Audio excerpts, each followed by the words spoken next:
Hello and welcome back to another night owl edition of True Crime Metrix. We're going to be looking at Jodi Arias' Interrogation with Detective Esteban Flores. She's being held in the Siskiyou County, just police station, I assume. And she's been arrested 17 years ago, in 2008, July 2008, for the murder of Travis Alexander, who she butchered. I think we all know that, though, huh? But it's quite the epic interview. You know, did you hear this? Did you see what I have to put up with? Soap. We're really going to have to look in for you to move out. I think it's time you got your own place. I've got noise cancelling headphones on and I can still hear it. Every time. Anyway, where's my video? Here it is.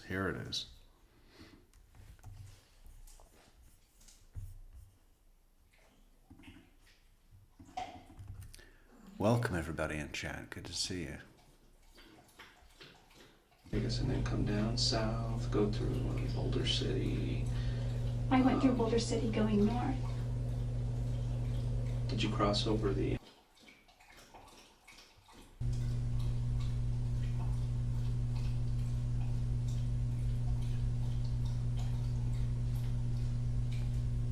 You know, almost every single thing she does in this interrogation is strange. And not even strange in a, oh, look, I see what they're doing to get out of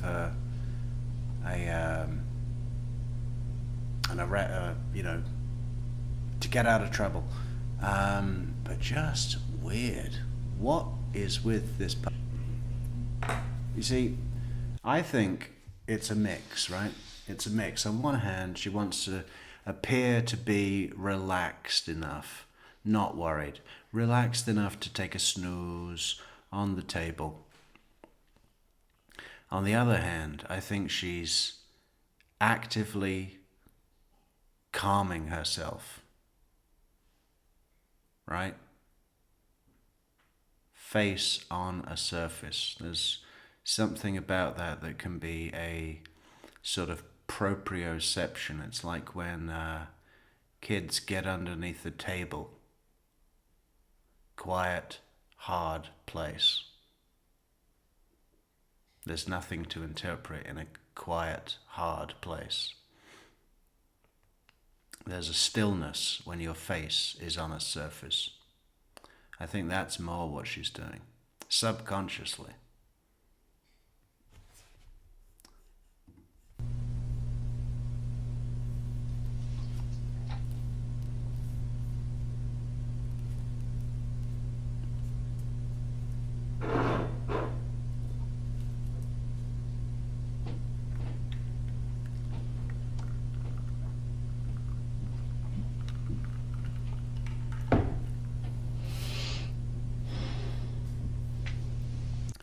There's zero Xanax involved here, O.T. Ray Visa.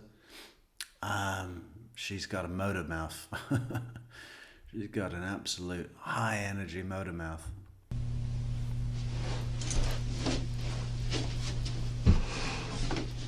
See? What did I just say? Okay, I've seen this interrogation countless times before, sure, but I didn't remember that. And she practically has gotten under the table here, okay? I'm telling you, there's something about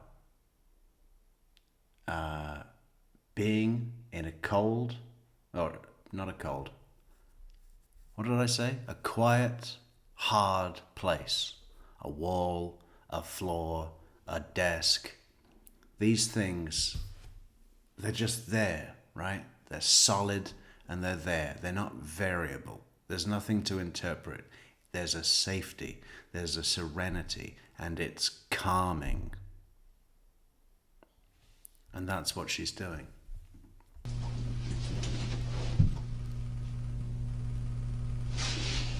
in some ways, it's a regression to the womb, right? For sure. The restriction. I mean, she's already in cuffs, so she's obviously restricted in that regard, but she seems to be further needing to restrict her space. Walls don't move. Floors don't move. Tables, well, unless it's bolted to the floor, which it may be. Probably not. It's a very nice interrogation room. It's almost as nice as where they put Kat Melander in the Chandler Halderson one.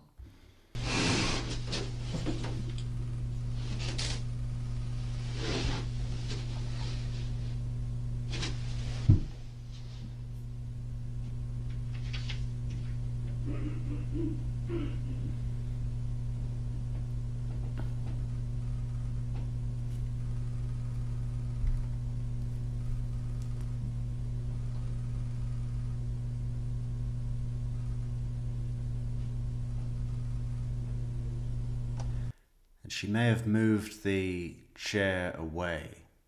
I mean, this is only partly womb regression and finding stillness. It's also, you know, the quirkier that she behaves, the more quirky that she behaves, the more unpredictable that she is. There's also a safety created because for the police, it will be harder to, pin her down in terms of understanding her motivations, right? If you do a load of wacky, weird shit, unpredictable shit, it's hard for people to pin you down and know where you're at, right? You're enigmatic. She wants to be an enigma. But both strains of her motivations here, her probable subconscious motivations, are protection motivations. Be quirky, you're harder to interpret. Be in a still, hard place, serenity.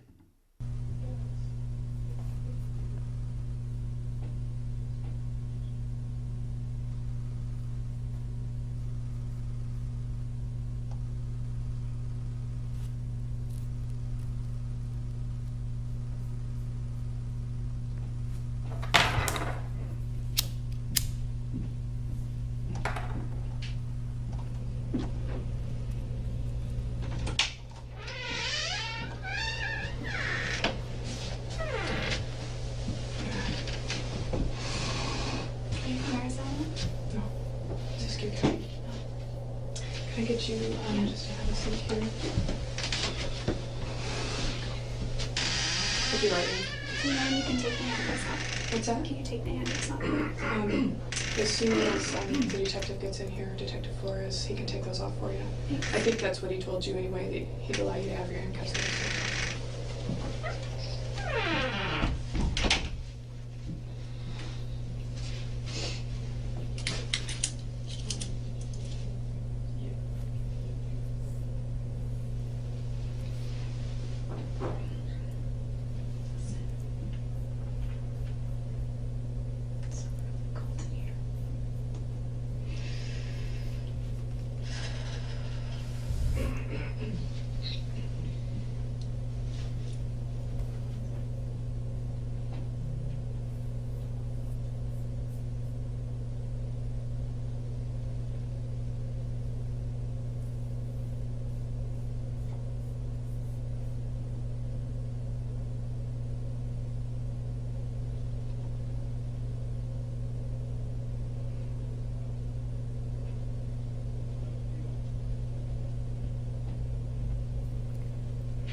Okay,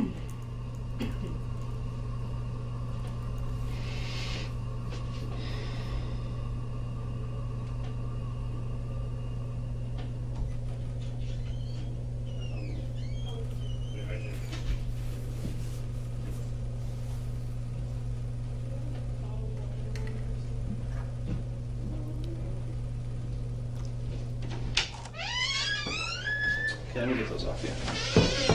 Can you stand up for me? Face the other way. I'm your friend. I'm here to get those cuffs off you. We're establishing rapport.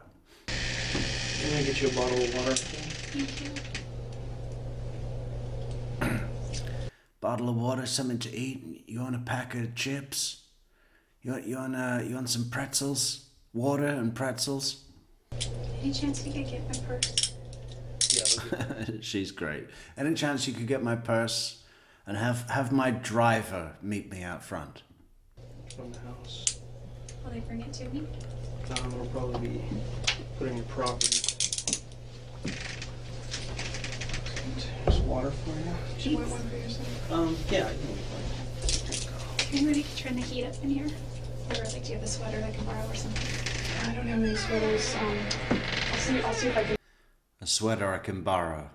I'll give it back when I go home. I'm unintimidated. Yeah, if you have a sweater, you know, I noticed this in Jodi's final interview. After the verdict, was it? No, after the sentencing. That 40-minute interview. The way she is drinking a bottle of water at the end, she's like a movie star. She's just swanning around the prison or the courthouse, but you know, there's guards all with her, but they're more like bodyguards, and she's the celebrity. It's fascinating how she drinks water, and it begs the question: can we identify a psychopath from how they drink a bottle of water?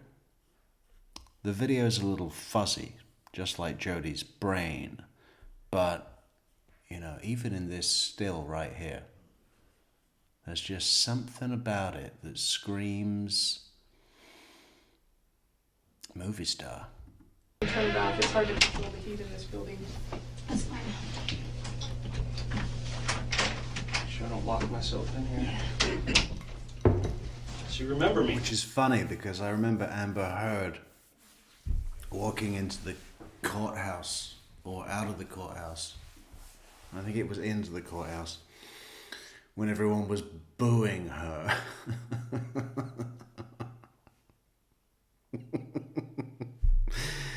That was hilarious, wasn't it? What a trial that was. What a situation. You're coming to the courthouse, there's these streets, blocks and blocks of people, all of them Johnny supporters, and you get out of your Escalade with your, I don't know if it was a bottle of water or one of those, like, you know, what do you call it, permanent coffee cups, everlasting coffee cups. But the way she was walking, less star quality than how Jodi drinks from a bottle of water. But I guess it's not that difficult to have more star quality than Amber Heard because she has none. Of course I do. I traveled all the way up here to come talk to you. Because, you know, I've been working on... Patsy, the murder was on June 5th, and this is July 16th, so just over 5 weeks, 6 weeks. Travis's case ever since it happened. Okay, and I know exactly when it happened, when he was killed. I know a lot of details, and just recently we found quite a bit of evidence, and I'll discuss that with you. The main thing that I'm looking for, though, is answers on why certain things happened, why they went so far, and also to get your statements. Okay.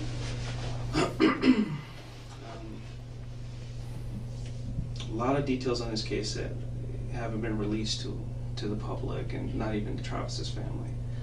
And those details are known only by us and the person who did it. Okay, and that's one of the reasons I'm here, is because I believe that you know some of these details.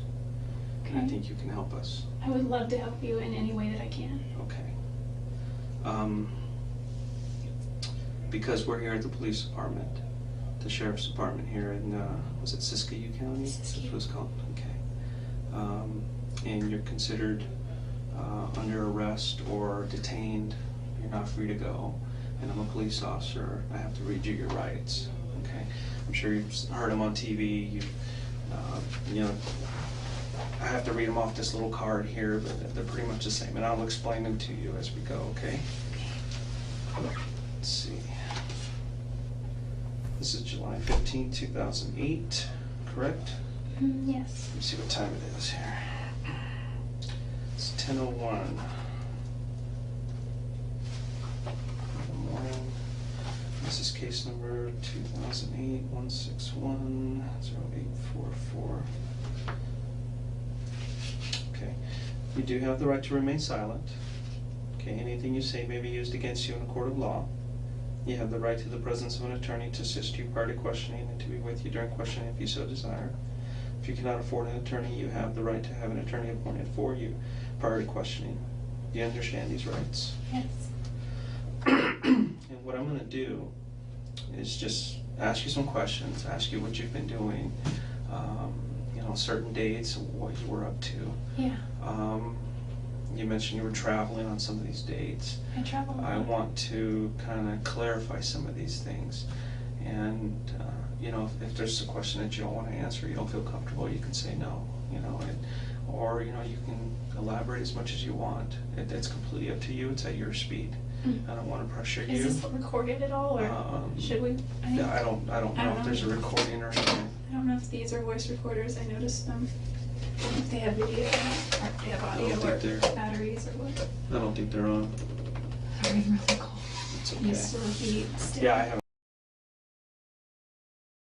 Yeah, I'm going to suggest the recording to so you don't frame me for something I didn't do. And then I'm going to hand you some fucking air conditioning remote control and pretend like it's a voice recorder.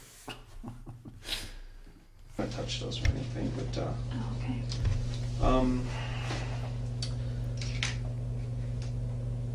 I mean, they're not on, so what I want to do is just get to the bottom of it. Everybody wants to know, okay? And, you know, so I'm going to ask you some questions. You can voluntarily answer them if you want, okay? Is that cool? Yeah, that's Yes. fine.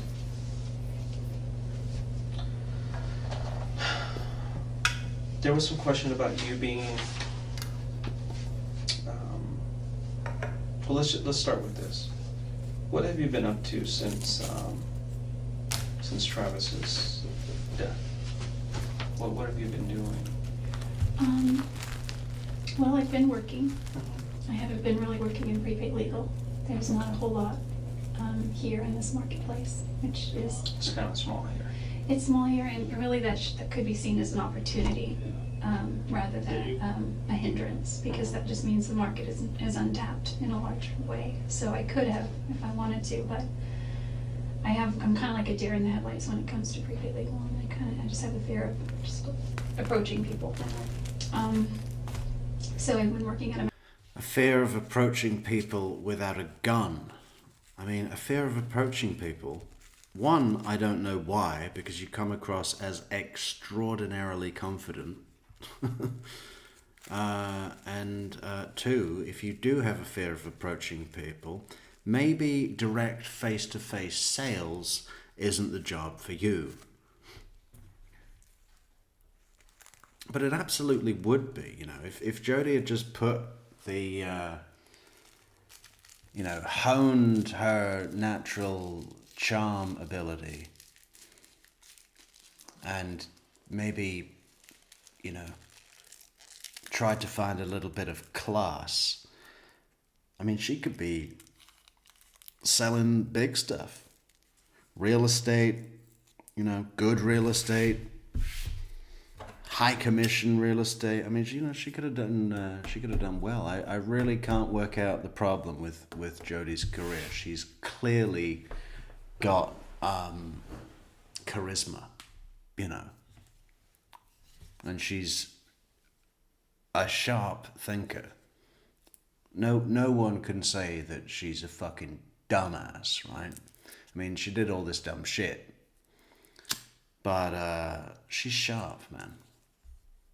Mexican restaurant in the north end of town. I've been kind of in a daze, at least for the first few weeks. Like everybody, Yeah. I know that a lot of people have been posting on Facebook really nice things, and memories, and at one point I was like, well, maybe I should do that. So I posted this thing and I just said all my memories, and I realized looking back on it that it kind of Bethany Bears says, I think she actually had really low self-esteem and felt that Travis defined her. Dangerously codependent.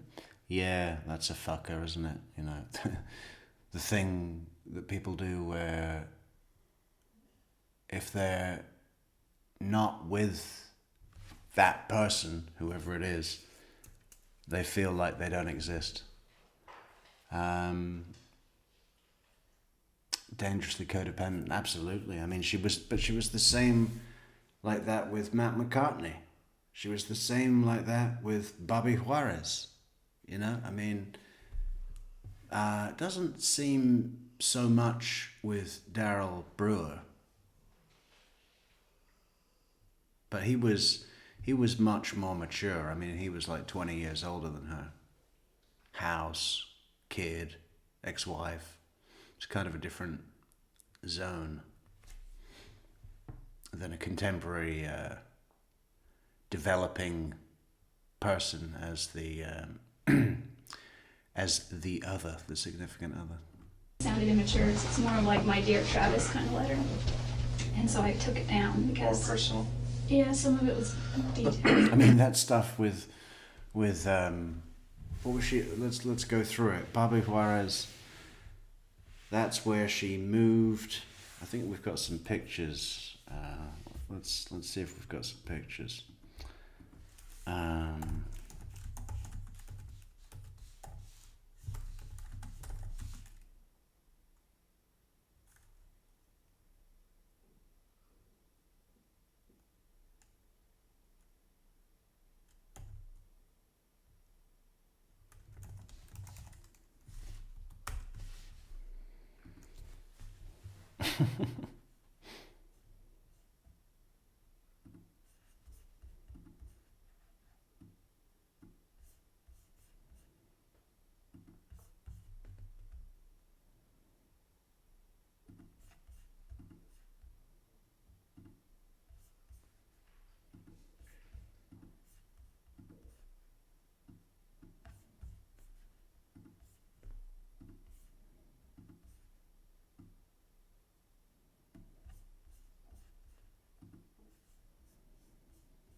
Okay.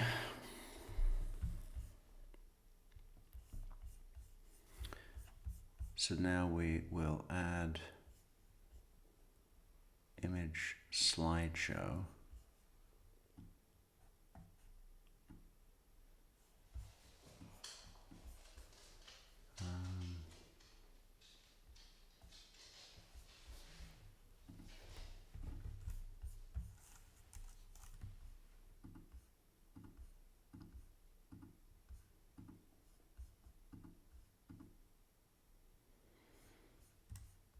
Okay. So that's, oh, stop, pause, go back. That's Jodi with, what's his name? I forgot, Brewer. Daryl Brewer. Quite a bit older.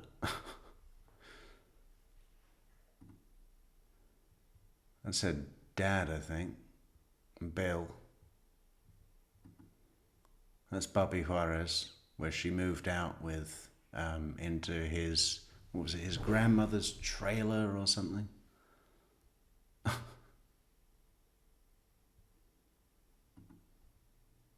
That's Bobby a little later in life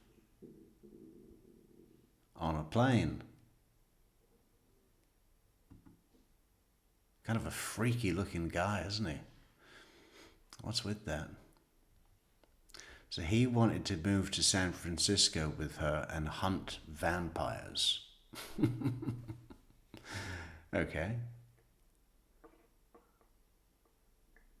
I don't know who that is. Another one of Jodi and Barbie. Is he wearing corduroy pants?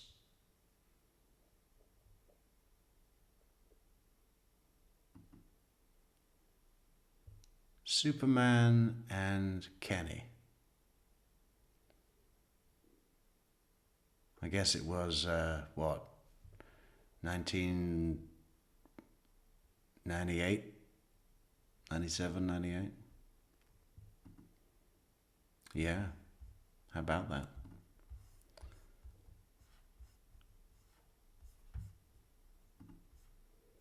More personal, not too personal, nothing inappropriate. Just, I just felt funny. I think because I'm a photographer, I tend to communicate more through pictures. So I posted a ton of pictures that I had of him, and I have a ton more that I just can't access right now. And videos and things that I know his family would want. But so I posted pictures and I took that down, and I posted something last week. But other than that, I've been on Facebook and MySpace a lot, looking at his profile, looking at his pictures, reading things about his. Patsy Cline says she murdered him out of jealousy. Well, yeah. As opposed to what? Yeah, that's we know. Obituaries and any news updates, and there's legacy.com where you can write something about him. Yeah. I've seen a lot of those postings. I didn't realize until I actually spoke with Ryan Burns. He told the guy that's in Utah. And we've been talking a lot, and we try not to talk about that because it's kind of like, ugh. And plus, Travis is my ex-boyfriend, but at the same time, he's my friend. So while I'm mourning my friend, how do you talk to your new potential, possible, maybe person that you might start dating about your friend, even though he was your ex-boyfriend? So it's kind of a gray area. I try not to talk about him too much, but he comes up a lot. And it was through him that I learned that he said, if you come out to Utah, things are really weird because everyone thinks that you could have had a hand in And I've this. talked to a lot of people, and everybody's pointing a finger at you. I know. Everybody is saying, I don't understand what happened to Travis. I don't know who killed him. But you need to look at Jodi. And sometimes the simplest answers are the correct ones. And that's one of the reasons I started looking at you a little bit closer. And over the last month or so, I've gotten into Travis's life, talked to all his friends, his family. I got a really good understanding of who he is now. And I got a very good understanding of your relationship with him. And I'm kind of just putting two and two together. Well, I And think it kind of matches. So one of the reasons I'm here is to talk to you to figure out what was going on between you two. I know the relationship that you guys had was of convenience sometimes. Obviously you weren't boyfriend and girlfriend anymore, but you were still having a sexual relationship, which, Does his family know about that? Just curious. no, Just- his family doesn't know anything. Okay. Yeah. I'm interested in protecting his how he's remembered as well. And he was very Yeah? How was that trial? I'm interested in protecting how that paedophile will be remembered. He was chasing around a toddler, holding a Bible, pretending to be a Catholic priest.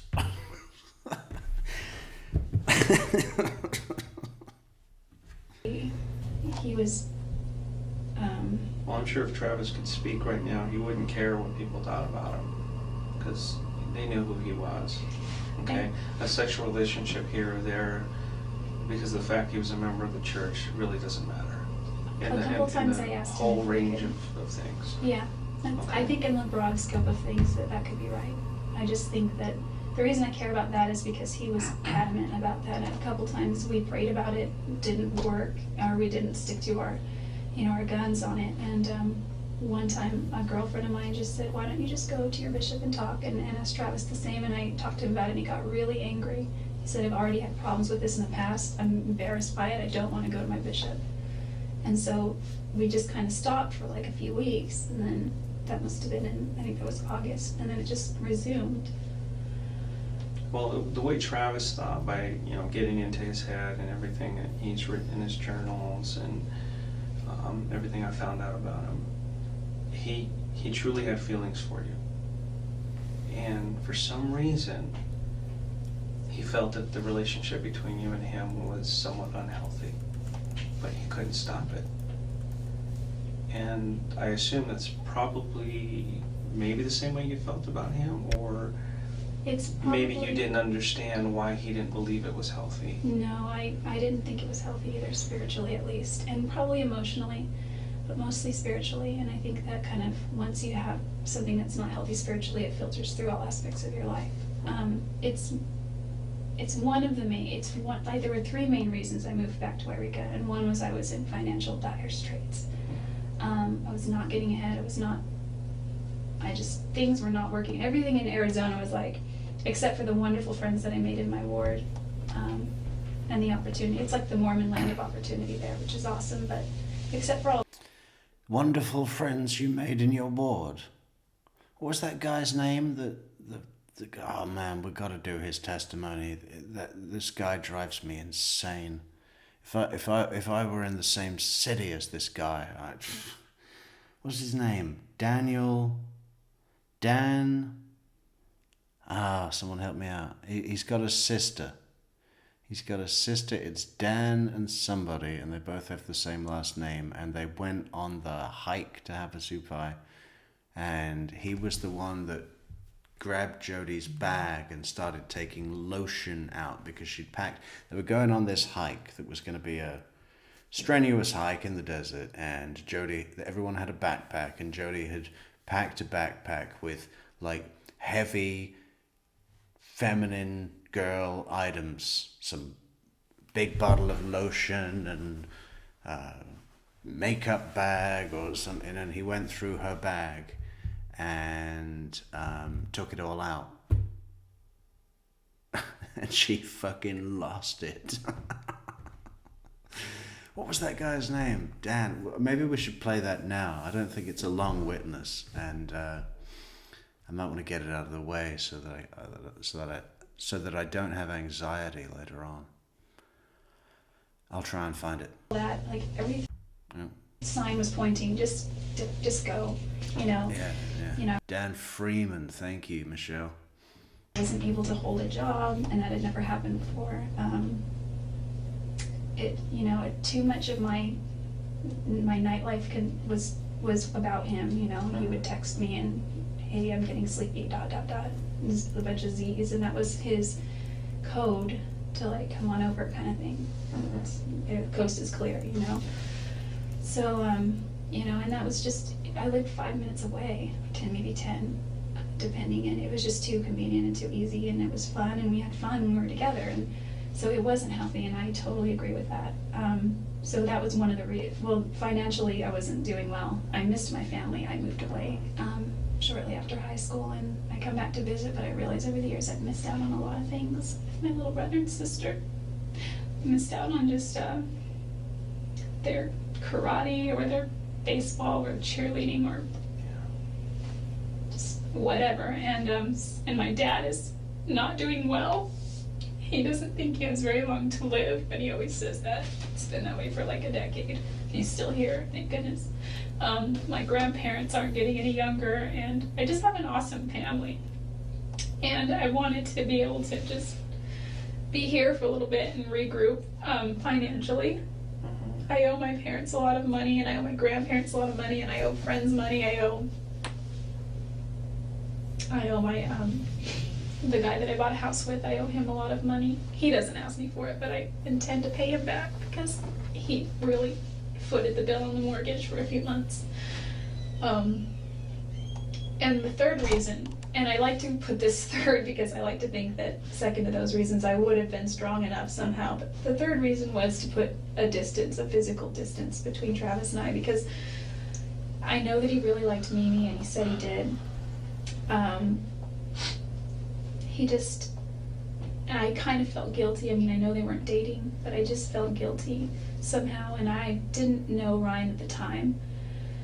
I met him in March in Oklahoma City, and it was just brief, and I remember seeing him and saying, oh, I really want to go say hi to him, but he was surrounded by people, and he was kind of unapproachable.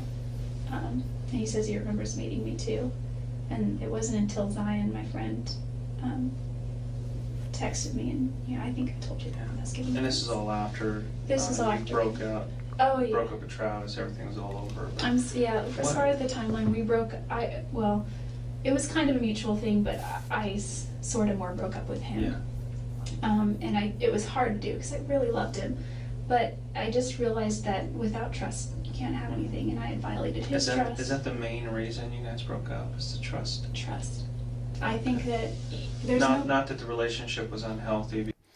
Who wants to give us a description in the chat about the real reason that they broke up, that Travis broke up with her? I mean, she wasn't, apart from her being a nut job, I think the whole thing about her fucking laying it out constantly because she thinks that's the way to get him made him think that she was, unclean, not virtuous, and not marriage material that was suitable to his, faith, but it's much more than that, isn't it? It's his whole community, his business, his worship, his friends, all the family, it's like there's no way that he was going to marry her precisely because of the way that she tried to, close the deal with all the sex, with all the crazy sex. So yeah, gutted. And of course, on top of that, she was just a freak. Possessive, clingy, suspicious, accusatory, you name it. What a pain in the fucking ass that is. Because of the sexual activity, promiscuity, but just that you guys couldn't trust each other. I think that, and this doesn't make it right, I think that, being a convert, I've had a couple of serious relationships before where I was intimate with a few people, and it's kind of silly, but I used to always joke that regardless of what the Bible says, and yes, I'm Christian, I just live my life by the 10 Commandments, and those are my rules. Thou shalt not this or that, but it doesn't say that. Yeah, thou shalt not this or that, Thou shalt not this or that. Hey, Jodi, tell me all 10. Right now, that's what Detective Flores should have done. Okay, tell me all 10. I don't know them. I haven't got a fucking clue. Thou shalt not kill. Thou shalt not wrong thy neighbor. Thou shalt not steal.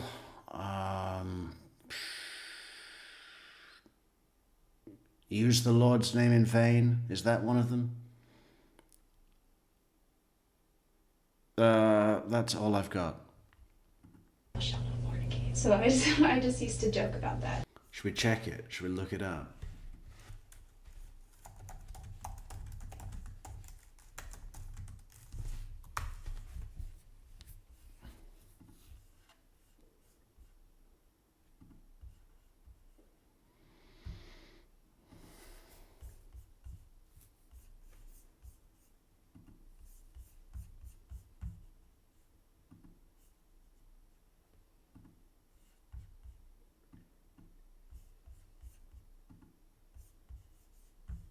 Ah, motherfucker. It's a certain image.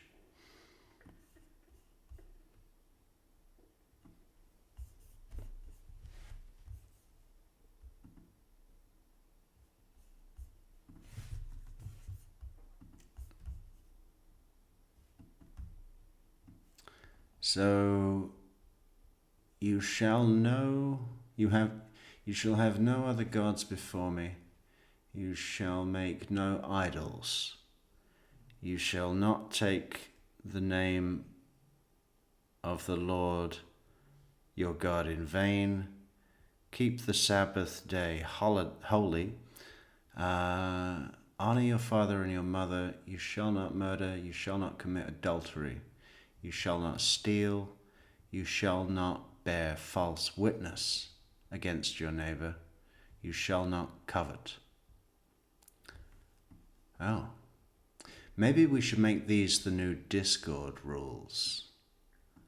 Yeah, everybody join the Discord. There's a link in the description right next to our buymeacoffee.com link, which is also great. Yeah.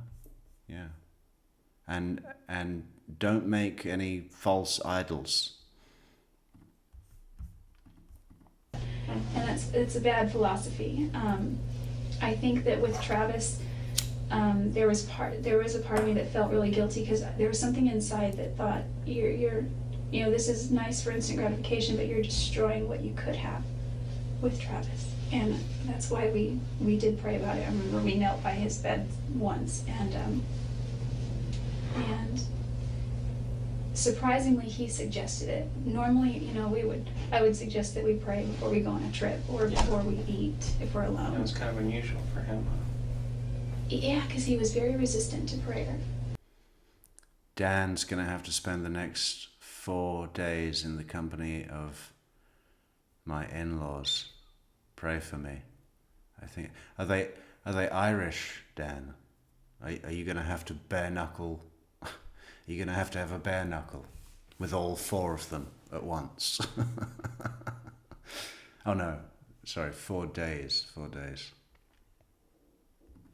With me. 4 days of bare And I think knuckling. in church it would find, and I feel that maybe because we were driving away the Spirit constantly, or maybe he felt that by inviting the Spirit he would feel guilty about later on in the evening, or I don't know what the deal was. Or the excuse he used was because I'm a convert, I need more practice saying prayers. He's like, so I'd say, will you say a prayer? He's like, why don't you say a prayer? Why don't you say a prayer? Why don't you say a prayer? So we'd go back and forth, and Oh, isn't that fucking cute? Why don't you say a prayer? No, why don't you say a prayer?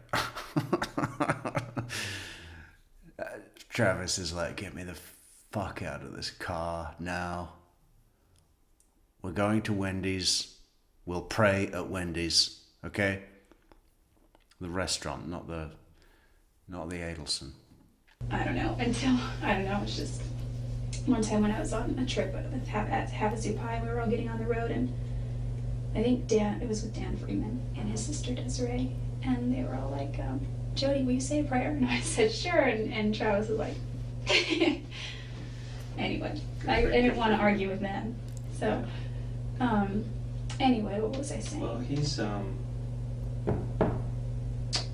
whole trust issue keeps coming back into my mind. That was the big reason. He was a big time flirt, and that's the one thing everybody says about him. He flirts a lot. Does he mean anything by it? No, not really. That's just who he is. He did have, girlfriends here or there, and he was at a point in his life where he wanted to really start settling down. He felt like he needed to kind of grow up, Mm-hmm. you know, become a husband, become a father. You know, that time had come, and he felt that that time had come and gone, and he was falling behind. He told me that too. He said he felt like his time was... Isn't lying covered by do not bear false witness? I mean, it says to your neighbor, but I think it doesn't mean like your next, the person who lives next door, does it? Like it's like your fellow man, isn't it? Your neighbor man. I don't know. I mean, you know, maybe they should update the commandments into like modern English. You know, basically the Bible should be one piece of paper. And on that piece of paper, it should say, try not to be a cunt. And that's it. You know, if you do that every day, if you try not to be a cunt, you'll probably be all right. I was running out, and I told him that, you know, despite the fact that he's not going to be in a singles ward very much longer, he still has a lot of options. He's still a very eligible bachelor.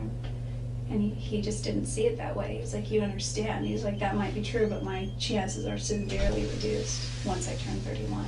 It was like this ticking time bomb. Finding a good Mormon girl, you know, was difficult because in that church, you know, that most of the girls get married in early 20s. Yeah. You know. He said he didn't want to marry a girl in her early 20s because he said that he noticed a lot of pattern in the church with girls that married between 19 and 24, so to speak, would you know, they'd start having babies and growing their family, and then they would look at their single girlfriends who are still having fun with no responsibilities, and they would regret getting married. And I think if you're strong in the church, it's not so much a problem, but... Yeah, depends on who you surround yourself with, too. If you surround yourself with the right people, you know, it's a different story. But, you know, that's where he was. And did you guys ever discuss possibly getting married or anything? When we were dating, we did. Okay. Once we broke up, he brought it up. He actually proposed to me a lot of times, but he wasn't serious. He actually proposed to me, but he wasn't serious. So why are you mentioning it? It's not a proposal if he's not serious. You know. I think he It was probably, the context of what she's mentioning is probably like they've just fucked and he's feeling guilty, he's worried about telling his bishop, and he's like, you know, this is wrong, and she's like, yeah, but it feels so right. And he's like, well, maybe we should just get married, then we can do it all the time. Ah, ha, ha, ha, ha, now get out of my house. You know. It was serious once, and it was when we broke up. And that was really hard because we were on the phone, and it was just, like, none of that stuff should be done on the phone anyway, but I was hundreds of miles away. And I told him that I loved him. We didn't say I love you during our relationship, but we said it afterward. It was weird. Okay. I said, you know, this isn't, breaking up with him on the phone was... Well, she's 28 here, Michelle. Wasn't really the way I wanted to do it, but it was kind of a situation that had just come to a point where it just couldn't be ignored anymore. And Well, let's move to after the breakup. oh, okay. What kept you in Mesa at that point? I actually moved to Mesa a few weeks after we broke up. Really? Mm-hmm. Okay. I mean, as far as the timeline goes, but I mean, if you want to call it our official breakup, shortly thereafter, it's like we were still seeing each So other. you guys were seeing each other, but it was a long distance type relationship. It was always long distance when we were officially dating. We dated from about the beginning of February to about the end of June. So Okay. February, March, April, May, June, about 5 months total. Okay. In June of 2007. Soap got stung by some wasps. massive wasps, but we took care of business. We drowned them in poison, and we watched them burn, motherfuckers. Right on the eye. She's got a swollen eye. When you guys broke up and then you June moved to 29th. Mesa. Yeah, I moved to Mesa sort of. Most it was- people, when they break up, they kind of go their I own know, way. and it was, and we, plans were already in order for me to move there. I was already speaking with a friend who was, you know, was gonna be her roommate, and I was her roommate for a short time. Yeah, she's fine, Amy. It's happened a few times over the last couple of weeks, but I didn't realize that there was a nest, like inside. Well, they're not really a nest. It's like the railing of the balcony is hollow, and it has, you know, holes for attachments. So they go in, and then they live in there. So we just jammed it all up with some poison. And then loads of them came running out, and we got them all and watched them burn. Time. She's kind of flighty. She's a great girl, though. I had talked to Travis about maybe going to Southern California instead, Okay. and he's really. She does this whole thing like, we're wonderful friends. She's a great girl. The church is strong. Jodi, what is commandment number 8? Tell me right now. Thou shalt not this or that.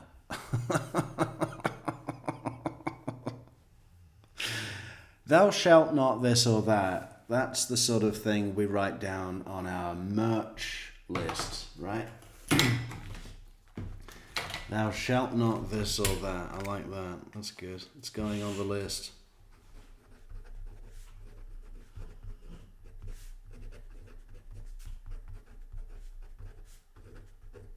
Who wants a coffee mug with thou shalt not this or that written on it?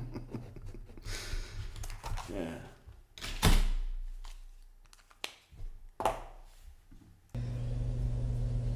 Persuasive. He persuaded you to stay there in Mesa. He kind of was playing up all the advantages if I did come to Mesa, and if I did, you know, he said, you know, it's a great place. We could still see each other and hang out on occasion. This church is very strong. You know, you'll make a lot of friends. And I already knew all this stuff prior because we talked about that. You know, and so I went ahead and just made the move. It sounded at the time like a good idea. And you guys continued to kind of see each other at that time? Yeah, at the time I was sort of living more across town over by Greenfield. Do you know where that is? Yeah. It was up Greenfield near Broadway. Greenfield and Broadway were the nearest cross streets. And that's where the girl that I was originally talking with, I moved in with her. Yeah, it's kind of far from Yeah. Travis. Yeah. The thing about her, and just to give you a background of why I moved suddenly, she approached me the weekend after I got there and said, hey, she knocked on my door, can I talk to you for a second? I said, sure. And she moved in with her boyfriend, and they were engaged. Okay. And she said, hey, I just wanted to let you know that Scott and I went to Vegas last weekend to tie the knot. And I was like, really? She's like, yeah, we haven't told anyone, but we didn't want to live in sin. So we're gonna, and she had already been sealed in the temple once and was waiting for her cancel, or Yeah. her Her sealing to be yeah, to be canceled. So they were gonna have a civil wedding on a beach in Oregon, and they did that the following weekend. But she told me that on a Monday or Tuesday. It was the beginning of the week, and she said the reason I'm telling you that is because I'm getting married this weekend, and I have to go out of town a few days ahead of Scott, you know, to make arrangements. And now that he's a married man, we don't feel it's right that you be here in the house. Yeah. She's like, I don't want to inconvenience you, but is there any way you could stay with somebody else or just find another place? At the time I was waiting on a house in Gilbert because I already knew they were getting married, so I was kind of looking anyway. And there was a great girl named Brenda, and she was waiting on her keys for the mortgage to go through, and it was a great ward, and it was a great house, and it was brand new. She was a great girl and a great house and a great ward.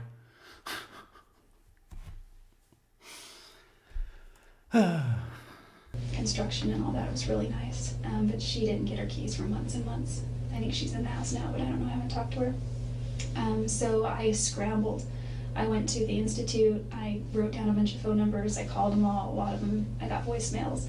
One girl that answered, her name was Tiffany, and she knew Travis, and she was at his services in Arizona and as well, and we've just remained friends sort of like on MySpace and Facebook and that kind of thing.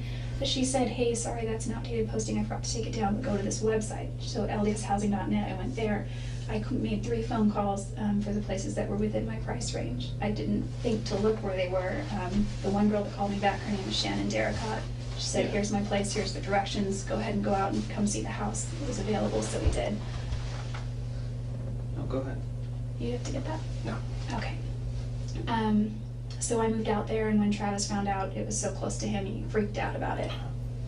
And I made sure to check that it wasn't, that we wouldn't be in the same ward. And it was within his ward boundaries, but it was also within another singles ward boundary. So of course I'm gonna go the other one, because it would just be kind of weird. I mean, I didn't know about him and Lisa at first. So I don't know if they were even dating at that time. I don't know what their whole timeline was. But it still would have been weird, and it wouldn't have made Travis Now, very during that comfortable. time that he was seeing Lisa, did you continue to see him as well? Yeah, and I didn't know that he was seeing her. Okay. You know, But he would call you and have you come over? Yeah. I know there was a time when you, I guess, were cleaning his house too for extra money or something. Yeah, I did He that. hired you. Yeah, I did that, because he knew that Well, you know, I mean, people collect Hitler paintings, you know, so. But those weren't of people. Those were of architecture, infrastructure, I think, streets, bridges.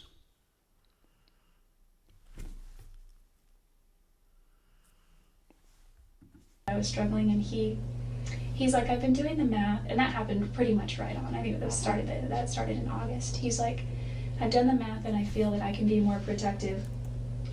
My time is more valuable than X amount of dollars per hour, so why don't I pay you this per hour, and I'll work, and you can make a little bit of money. Okay. So that helped. That makes sense. It And that a was little around the bit. same time frame as the move and back and forth? Yeah, it was like a few and- weeks after the move. Okay. I was still living with Rachel Okay. over on Greenfield Okay. Okay. before, when that started. And he sent me this picture, and he's like, this is your uniform, have it by Friday or Thursday or whatever, and it was this French paint thing. I was like, no. Yeah, that's him. Typical. Yeah, Like I said, he's a very flirty guy, and he is. now, obviously, the Rachel relation or not Lisa? Lisa relationship didn't work out, and then there was a time period he really wasn't seeing anybody, and then Mimi came into the picture. What did you think about her? And their I didn't know a whole lot about relationship? her. She seems like a really nice girl. He showed me her picture on Facebook, you know. I don't think she had a lot of pictures on there. He said that he's not sure why, but he's pretty sure that she could be it. And I was happy for him. I didn't find out about Lisa. This conversation you had face to face. Yeah, I was over the moon. And then he told me that he wasn't only going to take her to Cancun, that he had bought the ring and was planning to propose to Mimi on the, well, what do they have there? The beach. Face with him? Yeah, or- yeah, it was in his Okay. room. And he had his laptop, you know, just on his. Can you hear her very, very badly try and cover up her rage at this issue? Let's just see it again. She's like, no, yeah, he told me about Mimi and that she could be the one, and oh no, I was happy for him. No, I was ecstatic. She's still angry about it. He's fucking been chopped up, and she's still angry about it. I was like, no. Yeah, that's him. Typical. Yeah, Like I said, he's a very flirty guy, and he is. now, obviously, the Rachel relation or not Lisa? Lisa relationship didn't work out, and then there was a time period he really wasn't seeing anybody, and then Mimi came into the picture. What did you think about her? And their I didn't know a lot relationship? about her. She seems like a really nice girl. He showed me her picture on Facebook. You know, I don't think she had a lot of pictures on there. He said that he's not sure why, but Yeah, but she's trying to flirt by pretending that she's too virtuous and shy, and you know, well, in some ways it's a classic for a 14-year-old. he's pretty sure that she could be it, and I was happy for him. I didn't find out about Lisa. This conversation you had face to face with him? Yeah, or- yeah, it was in his Okay. room. And he had his laptop, you know, just on his bed. I didn't find out about Lisa until after we had this conversation where we decided to all just come clean. And that was quite a conversation. Because I was never unfaithful, but there, you know, when we started dating, that timeline around February.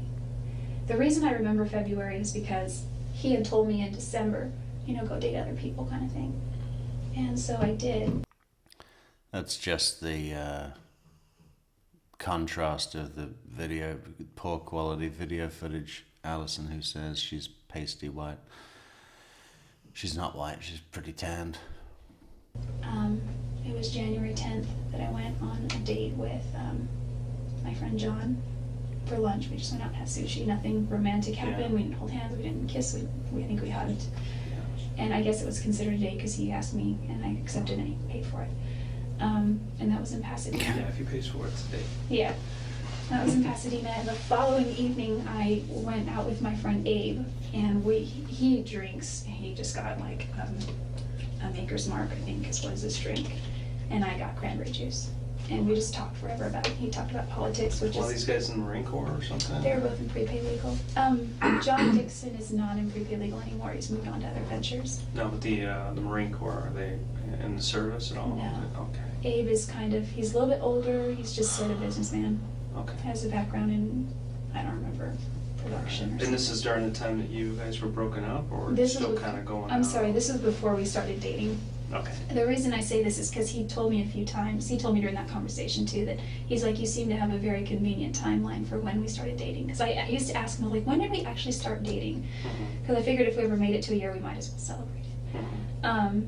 And he's like, I'm not really sure. And the reason I think it was February 2nd is because do you know of Chris and Sky Hughes? Mhm. Okay. I used to spend a lot of time. The reason I think it was February 2nd is because that was the date that I clipped off a lock of his hair while he was asleep and taped it to the front page of my journal and drew a love heart around it in a glitter pen, a glitter gel pen. You know that she has glitter gel pens, right? For sure. At their house, and you know, they're a wonderful family. And Sky she's somebody that I really opened up to, and you know, I told her a little bit how I just wasn't sure about Travis at the time, and I wasn't sure what was going on there, and she wrote in this long letter, or she didn't write a letter, Travis wrote the letter, but she kind of got on his case. And they told me all kinds of things about Travis that I wasn't aware of. What kind of stuff are you talking about? They said if I don't get away from Travis, I'm gonna become just like Deanna, which is his other ex-girlfriend. Yeah. You know, do you want to waste 6 years of your life waiting for him? Because you can't commit. He still tells Deanna, I love you, and I was like, what? You know, and that kind of thing. Yeah. And I truly believe he does love her still. Oh, he but does. Travis loves her. had he's what you call a player. You know what that means. Yeah. He kind of He doesn't pulls intend girls to hurt in, anybody, though. but he can't make a commitment.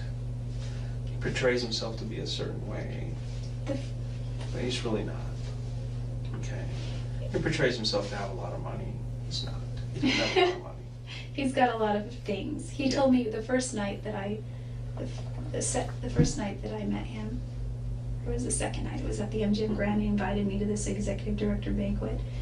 And, you know, he was kind of talking about what his earnings were the last year and how he almost made his 6 figures and that kind of thing. And then he leans in and he goes, in this business, you have to show off your money a little bit. And in prepaid legal, it is. People want to Yeah. see that you're actually being successful. So, you know, That's he's what done a good business is job of about. that. It's about making money. Yeah. Yeah. Anyway, what was I saying? Oh, so Chris and Sky were just, by the end of the conversation, they started calling me Deanna. And I was just like shocked. I didn't want to, the last thing I wanted. How did you feel about that? My biggest concern was losing respect in their eyes because I really, really looked up to them. And I thought I would have laughed it off, and I thought it was kind of funny, but I feared inside that I was losing their respect. Mm-hmm. So when I talked to him next, I was like, you know, what do I do? What do I say? And he ended up writing this long, long, long letter to Sky saying, I just got off the phone with a very reluctant to talk to me Jodi. Yeah, I love that line too, David. I have a problem with this trip. You know, that's when it all starts to be shaped out in front of her. Did I tell you that I got stranded? Did I tell you I got stranded after driving 100 miles in the wrong direction? You know? And she wrote back saying something to the effect like, you know, I wouldn't want my sister to date you. Why do you kiss Jodi in the dark and then act like you guys aren't even together in the daytime? Things like that. That's a good statement, because that kind of sums up the relationship that you had with him. It seems like Especially, he liked you, he loved you. He wanted to be with you, but he was reluctant to make a commitment first off. And truly, he didn't think that you were marriage material. And I don't know why not. I mean, I see you. You're a wonderful girl. You're struggling. You're trying to make your way through life, and I don't see why you guys couldn't have made it. I think we have very different philosophies on a lot of ways. We would argue about the dumbest things, and like he would just want me to admit that he was right, and I would happily do that. Well, that's but a man thing. And I should have just known better and admitted that. I eventually learned how to argue with Travis, and it's Talk to yes, my Travis. wife. She's like, okay, fine, you're right. Yeah, You know, eventually yeah. that's what I began to do with him. It's like the more I just agree with him, the sooner the argument gets over, and the sooner we can make up. And the makeup was always great. But Yeah, the makeup. there were so many times Makeup where I just what? couldn't wrap my mind around what he would. I could, but I would try to get him to do the same for me. Like there was a time when I broke down on the way to LA once when I was going to watch Chris Hughes do a training, and this was January, mid-January maybe of 2007, and my car got a flat tire, so I had at the time roadside assistance because my car was still under warranty. And they went to take the car in to change the tire and realized that when they sold me the car, they didn't give me the wheel lock key. Oh, So yeah. for anti-theft, there was wheel locks. So I had to get a hotel room. I had to get my car towed. It was a big nightmare. And I was kind of hungry. It was dinner time. It was 7:38, and it was dark because it was January. And the tow truck guy said, you know, there's a Denny's 2 blocks down here, and there's a Jack in the Box there, and he was driving me to the motel. I said, is there an IHOP around? Because I really like IHOP. He's like, yeah, but it's kind of like 5 miles back in the other direction. I was like, okay. He's like, I can drive you there if you want. And I was like, he's like this short Mexican guy, and he seemed really harmless. And I was like, okay. And he, you know, and I asked him about his life, and he had a wife and kids, and so he wasn't flirting, or he had a girlfriend or something. I don't remember. Just trying to be nice to you. Just yeah. being nice. And so I ended up telling him, and he didn't ever come on me or ever say anything inappropriate. And then he drove me back and dropped me off, and that was that. And I got to eat. And so I told that to Travis, and he didn't say anything at first, but it got back to Sky, and Sky was like, why didn't you call me? And then I think eventually that was used against me to establish a pattern that I do weird things like that. So that's something we had arguments about a lot, was he's like, I just think that So he was truly upset with you about that. He felt a little jealous, but he told me once that he was a little bit jealous when he found out that I went on those dates. He's like, but I know we're not dating. And he's like, I guess I am a little bit jealous, but with these other incidences, he said it just concerns him. okay. Because he thought that I would get myself into a situation where I'd get hurt because I have that sort of attitude.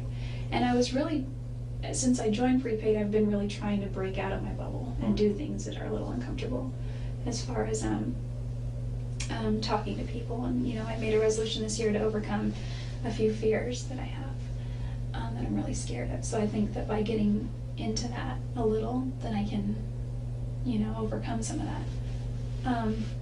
But he did act jealous, but he wouldn't say he was jealous. He would just say But he he was would tell other people about it. What do you mean? Did he tell Sky Hughes? Oh yeah, I guess Chris about I it? may have told Sky about that. But they probably had a conversation with him, and he probably voiced his opinion They had on how many he didn't like it. conversations. I know that him and Sky had a lot of fights and arguments, and and I was the root of that a lot of time. But I think, all in all, they, especially more recently, they got along a lot better. I think she gave him a really hard time about our relationship, so that's one of the reasons he really wanted to keep it under wraps. So, moving over to his trip to Cancun that he was going to, when did you first find out about that he was going with Mimi? Oh, I found out about that at his memorial services on Monday. It was the Monday night memorial service. So you didn't know that he was going to Cancun? I knew he was going, yeah. Okay. You didn't know he was taking Mimi? I didn't know that. I think that's awesome, actually. Yeah. Well, unfortunately, Mimi had... Yeah, I love that. I love that. He was taking Mimi to Cancun. News to me, but that is awesome. That was so good. They would have had such a good time. What a shame that he had his throat slit and all those stab wounds. Because Mimi, Travis, Cancun sounds like the best time. Called him a week or two before, and I told him, look, if you want to take somebody else, it's fine, but I have something to tell you. I don't look at you that way. I don't look at you as a boyfriend. If you want to be friends, we can be friends. And that really broke his heart. I know. He didn't tell me that, but I found out from his bishop afterward when I talked to his bishop. And his bishop did say that Travis really took that one hard, and he said he took it to heart. And he said he realizes that it's, speaking from a bishop's perspective, he said it's because, Mimi is of a certain caliber when it comes to her spirituality, and Travis was just in another He's place. struggling. And that's something he struggled with for a long time. Well, I feel responsible for that partly. Why do you feel responsible? Because I wasn't, I had moved away, but I had participated with him in so many things that kept us both down spiritually for a long time. If I had just cut ties completely, I could probably be married right now. I could probably be working on my own family. What kept you him there? too. What kept you to him? I don't understand. Well, moving is expensive for one, so once I was there, I was kind of stuck there. But why do you continue to go back to him? You know what he wants, you know that it's not healthy, but yet you continue to go back. And it brings us to this point where we are now. Okay, I guess I physically, you I keep was saying still- you knew that it wasn't healthy, and you knew it was contributing to something that wasn't good. And, I think at the but yet you time- guys continue to do it. Yeah, and part of my perspective now has to do with the fact that I'm going through a repentance process that I've worked out with, with my bishop. Jodi, you are definitely going through a repentance process. Yeah, it's only just begun. It started today, and it's going to go on and on and on for the rest of your life. And he's given me, certain scriptures to read and ponder and pray about, and it brings me back to where I was prior to all that. I don't know how much I ever really was there as much as I am now, because even before I was baptized, even the 2 days before I was baptized, 4 days, it was on Wednesday and I was baptized on Sunday, before Thanksgiving, and it was just like Travis and I were making out, and that was prior to, we hadn't gone all the way at that point, but was just too far. And I called him evening, and I said how I didn't, it felt different. The first few times was like, hey, that was great, you know, whatever. And then it just felt different this time, and it was right before I was about to be baptized, and, you know, I already had my interview, and so it was like, it was just different. And he said, well, yeah, he's like, I feel the same way, and I think that's the Spirit, you know, telling us this, that, or the other. And so I think that by driving the Spirit away so much, you just get into this pattern of I don't know, it was just, See you later, it was OT. there was a couple times where I didn't answer his text messages, and he would send me little sad faces, or eventually he would wait, and then he would call, and then he would call again, and if I didn't answer, he'd call 3 times. And obviously you guys kept this relationship hidden from everybody else, and because nobody really knew about it. Well, There were some people who I talked to and said, yeah, they continued to have a relationship even after they broke up. And there are others who were saying that you had become obsessive with him to the point to where you would go into his house when he wasn't there, or when you weren't invited, and he would talk to people saying, you know, she just kind of showed up, and I don't want to tell her to leave, but you know, I don't want her here.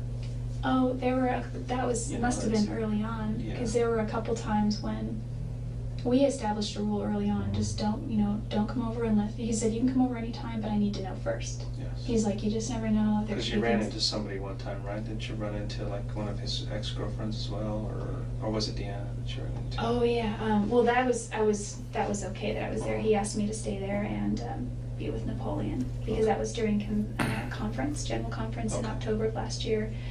He took a road trip with some friends from his church to Utah, Mhm. and unless he's going to California, he pretty much leaves Napoleon at home. Mhm. And so he needed someone to be there, and it's like I got full house privileges. I could sleep in the Yeah. bed, I could eat, you know, food. And I've and- talked to her, and she said that was kind of an unusual kind of situation. She didn't expect you to be there.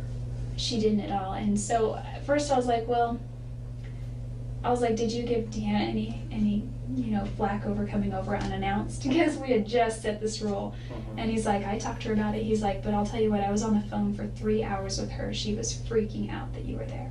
Mhm. And I think the more people knew about us associating, the more stress we both got from it. Mhm. And so it was just easier to try and keep it a secret, and we didn't always do a good job at that. I think his roommates may have seen or heard some things. Mhm. But they were kind of kept to themselves types, so we didn't worry too much about them. Okay. There was actually one roommate, John Hepworth, who ended up remarrying his same wife and moved back to Utah.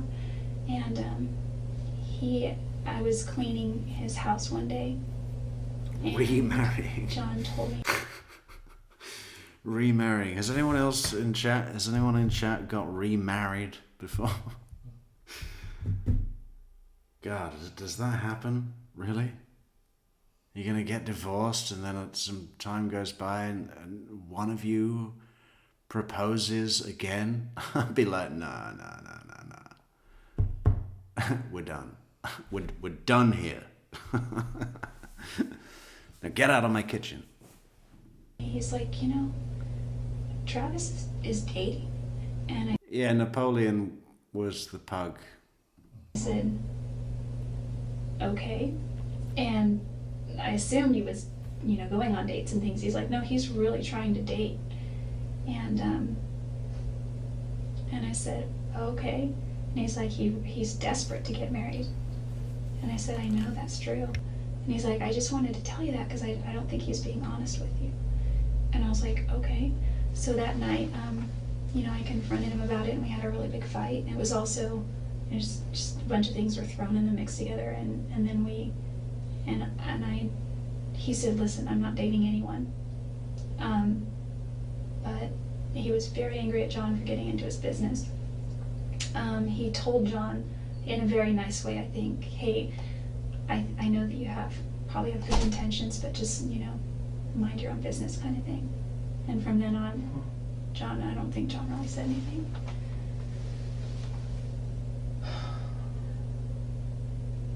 And that was That was in October, I think. You've kind of given me a really good rundown of your relationship and how you guys thought of each other and stuff. And I was pretty close to right on with my theory on how you guys, you know, why you continued to see each other and what was going on during that time. I think there's some other things that you're not telling me. I think maybe the jealousy probably continued even after the fact that you moved away. For instance, was it the week of the first week of June, you took a trip to Salt Lake City. Remember that trip we talked about? Oh, this year? Yes. I'm thinking back. Yeah. You had left, I think it was like a Monday. No, I left Monday, June 2nd. Monday, June I remember that 2nd, in morning or afternoon or something, I can't remember what, late now. I morning. think it was morning. Okay, and you'd gone down to Reading and rented a car. Mm-hmm. Where did you rent that car? The Reading Airport. Okay, do you remember what car company it was? I don't remember the rental company, but I remember the make and model. It was a Ford Focus. Yeah, I got that from other people in Utah. They said you showed up in a Ford Focus. It was white, 4-door. No cruise control. I like road trips. Cruise control is really good. You don't remember what company it was? Who Maybe. rented it? I did. Was it with your credit card? Yeah. Or, okay. Yeah, I could look it up. And so Maybe. you took a trip and you decided to go to, instead of going over to Utah, you went straight out to Los Angeles area? I went to Santa Cruz first. Santa Cruz? Mhm. Okay. And then I stayed the night in Monterey. And the next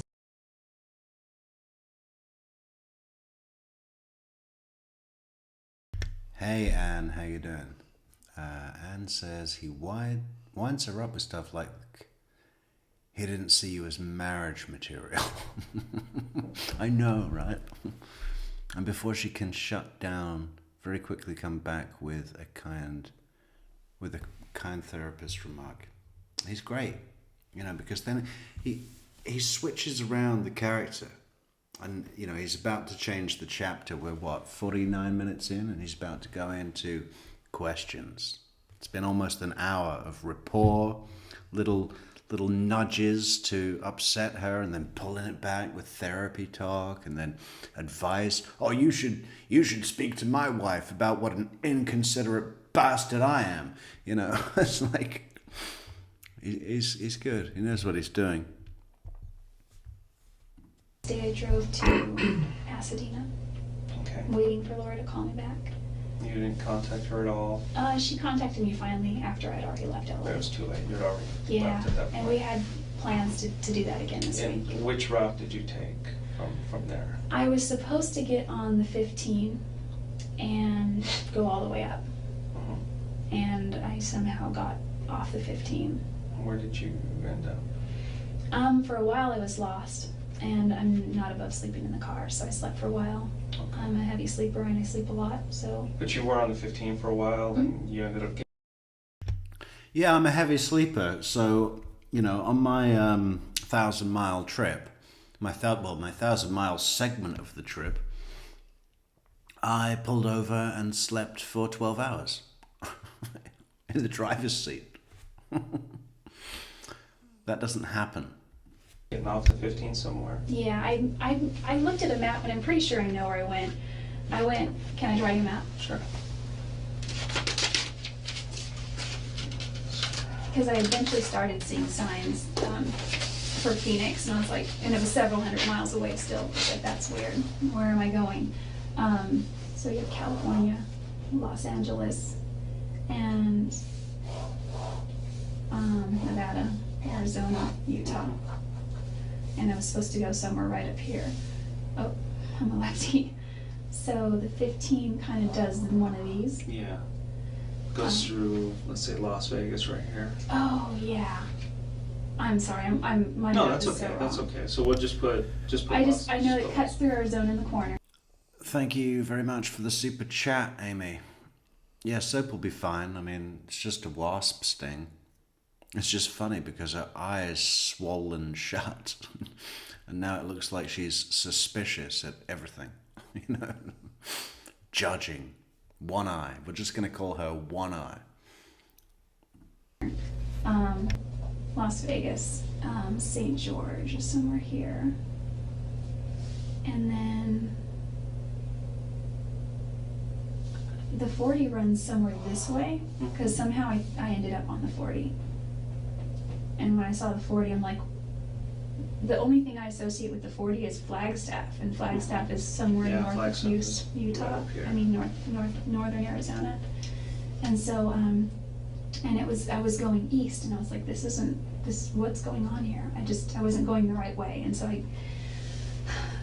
I've had for the last 2 years, I've had a car that has a GPS system in it. It's really good, and I think it hasn't served me as far as getting a sense of direction. When I moved to Palm Desert, Yeah, you kind of rely on it a little too much. too much. In fact, when I moved in with the last place I lived in Arizona, I did not know how close it was to Travis. I didn't realize.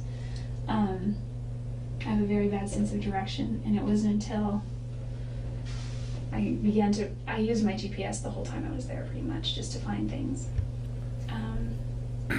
Psychos love the bad sense of direction thing, don't they? I know. Yeah, Wendy said that. She was like, oh, I don't have the best sense of direction, so I definitely was not on Trescott.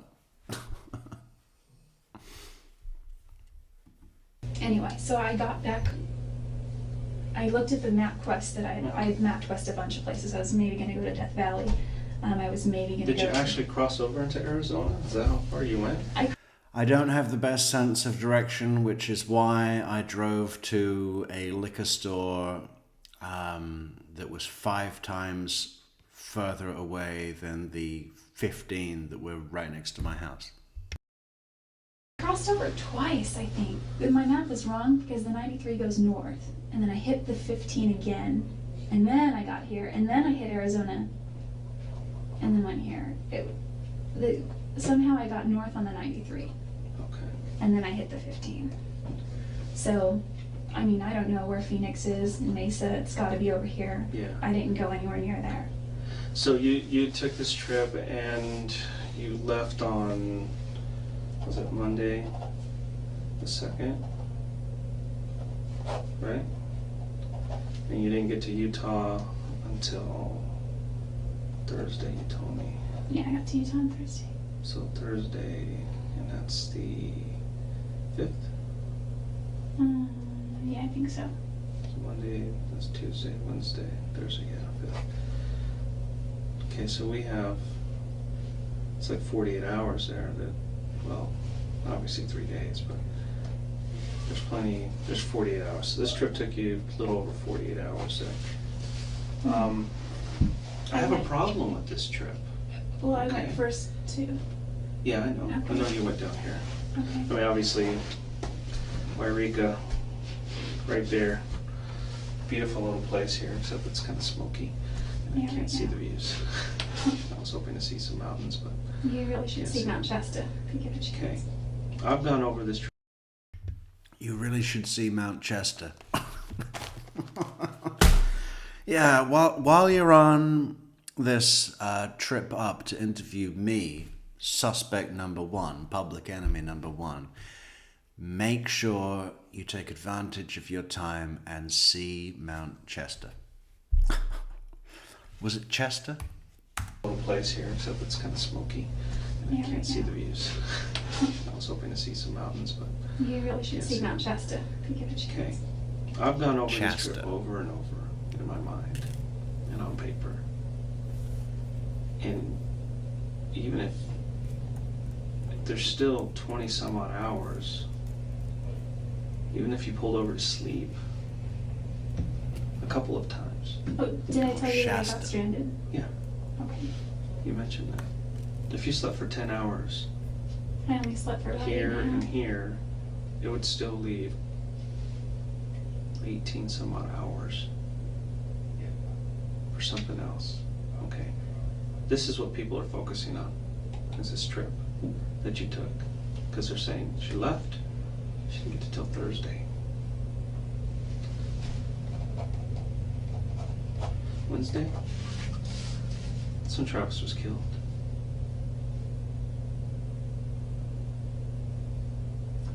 I did not go near his house. Aren't there? I pulled your cell records.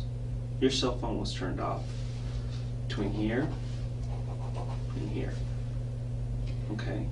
But the last place. I do too, Alison. In fact, we are changing the name to Mount Chester. Mount Shasta, yeah, of course. I've heard that name before, but it's not in my brain constantly. It looks nice. So what is this Mount Shasta weirdo thing? Is that a thing, David? Was it David that said that? Of course, a Looney Tune like her would be a Shasta weirdo. I said pulled it was here. The next place it turned on was here. What does that show me? Oh, well, I began. Oh, no. Is there plenty of time for you to do that? Alien conspiracies, okay. And do I believe that you had come to visit Travis? Yes. I truly believe it. Did you have the opportunity? Yes. You were traveling alone. There's no other witnesses. Bearing in mind, Detective Flores has had the honor and privilege of looking at photographs directly down or up, maybe we should say, Jodi Arias's asshole. I mean, yeah, okay. Yeah, I really do think you came to visit Travis because I've seen your asshole. And your asshole was definitely at his house while he was there because he was the one with the camera up your ass. Phone just happened to turn off from here to here. Well, I didn't turn it off physically, but it died. And then it magically, you found your charger here? It was packed under the seat of the passenger side. And it was when I was... When you were lost, you couldn't have maybe pulled over and found it? Or? Well, I did finally start looking when I was stranded. I wouldn't have pulled over when I was lost. Okay, I've been focusing on this and going over and over in my mind why this happened. Why your phone turns off here, outside of Los Angeles. What city is that? Because I Going got towards... as far as There's no cities, there's towers. Oh, okay. Well, There's towers dotted all over this place. Yeah.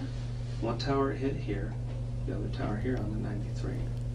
Hey, thanks so much for the coffees, Anne. That's very kind of you, Anne, and it's great to see you again. There is no way somebody can get on that 15 and magically get on that 93. Because that 15 goes right through Las Vegas, right there, and continues this way. It never goes through Arizona again. I got off before Las Vegas. Okay. I didn't get that The close. 15, you'd have to go to Las Vegas and then come down south, go through Boulder City. I went through Boulder City going north. Did you cross over the I know. dam? Uh-huh. You didn't think that was odd? You were crossing it over Arizona? Well, after I figured out it was lost by then, and I found the 93 and then found my way back to the 15. And this tower here, it's not just over the border in Arizona, it's quite a distance inside of Arizona that it hit. Because there is a mountain range all along here. And if you're on this side of the mountain range, pretty good distance, that signal's not going to hit Utah or Nevada or California. It's only going to hit in Arizona. Well, I had somehow gotten off the 15 and got onto the 40. Is what happened. Well, the only way you can get on the 40 is if after you cross the bridge or the dam, I think Hoover Dam. I think I got on the 40 in California. From the 15. Well, like, because I actually began to drive to 10 West. But you see what I'm saying? The confusion. Oh, by the way, Anne, what T-shirt size is Derek? I've got something for him. Let us know. That we're having. And we'll come back to this. Well, I got on the 40 somewhere over here. In California. Yeah, and continued to drive this way. Realized I was not in the right place at all. And then I got onto the 93 North. And then I hit the 15 again. And then I went through Las Vegas and then St. George and then on to Utah. Okay. That still doesn't make any sense to me. And I can pull the maps and show them to you. Medium, okay. That would have been my guess too, but I know that the sizes are different in the States than they are here. You can go over and over and over again.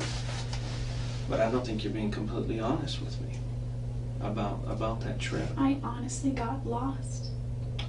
It's bad timing. Were you at Travis's house on Wednesday? Absolutely not. I was nowhere near Mesa. I was nowhere near No. Phoenix.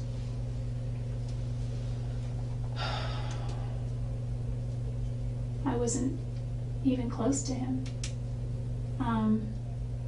What if I could show you proof you were there?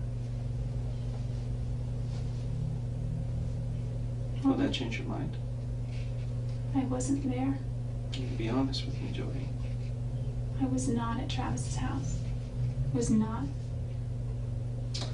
You were at Travis's house. You guys had a sexual encounter, which there's pictures. And I know you know there's pictures because I have them. I will show them to you. It's quite something that, you know, she's tried to be really careful with like the gas cans. I'm not going to go to a gas station. I'm going to arrive in the middle of the night. I'm going to, what did she do? Something with the parking? I don't think she parked in the garage, but she took the fucking license plate off the car so that no one would pass by and say, oh look, there's that girl from California, They'd still see a white Focus, and it might be suspicious just because it had no plate at all. Why don't you just park down the street? I guess Travis would think that was weird. Lots of things she's put into place to go undetected, right? But then she fucked him in the house. I mean, there could not be more DNA. I mean, did she put the sheets in the wash with the camera? But she's like, well, I practically lived there. Well, yeah, but not for months. He's washed the sheets. It's like when Chris Watts has the cops going through his house and they go in like to Shanann's house where everything is in its place. And then they go into the master bedroom where they have that ridiculous 4-poster bed. And Chris has torn off all the sheets. Which, half of them are in the fucking Colorado desert. And the other half are in the giant wheelie bin in his own garage. Who throws bed sheets away? Like, hardly ever. How often does that happen? Even if you're done with them as sheets, you fold them up and put them in the fucking garage or something, like they don't take up much space. And they might come in handy when you want to paint the guest bathroom, as a dust cloth or something. Change the oil on your fucking bike. You use the sheet. No one throws sheets away.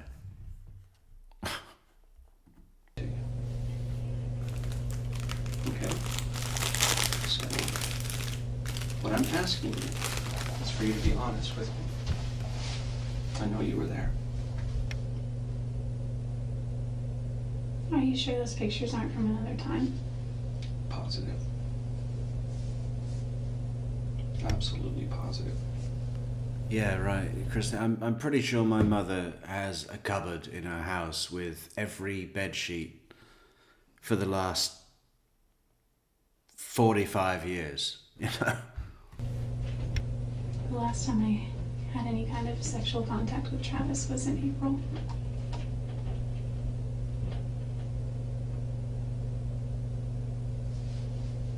Remember I told you about the camera? Mm-hmm. That camera was damaged. Someone put it in a washing machine, ran it through a wash cycle with some clothes of Travis's, but the card's intact. Remember I told you that card was destroyed? I didn't want to tell you the truth because I wanted to make sure those photos were accurate. And we can pull deleted photos. I don't care if you delete them 6 months ago. We can pull every photo that was ever on there. Pull the little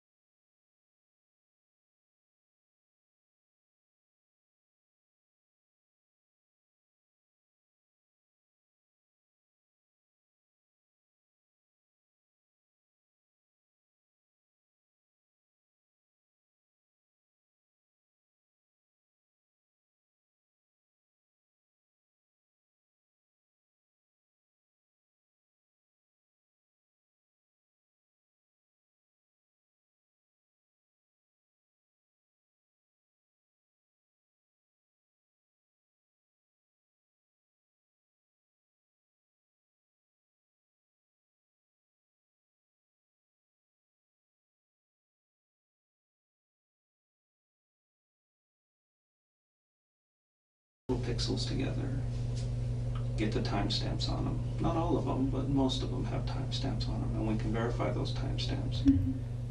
And I have pictures of you. Yeah, that mute button. I'm trying to eat these rice cakes again.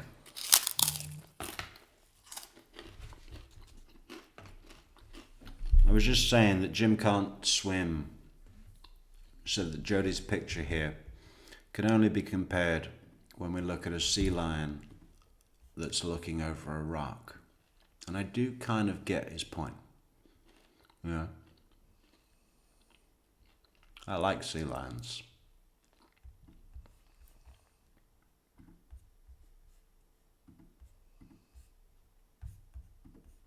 In Travis's bedroom with Travis, pictures of him, and it's obvious you guys are having sex, taking photos of each other, and they're dated and time-stamped on the day he died. Are you sure it's me? I mean, that because I was Jodi. not there. It's you. And you know it's you. I know all the details of this case. The only thing I don't know is why. Why did you choose to go visit Travis that day? And why did you do what you did? I never Why, hurt Jodi? Travis. You did. You hurt him. That's why we're here. That's why I flew up here. Because I needed to talk to you about this. I can just arrest you and throw you in jail, but I want to know why.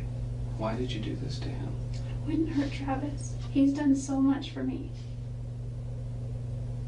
There's so much evidence in that house. So much, and it all points to you. I lived there. I was there for months and months and months. Mhm.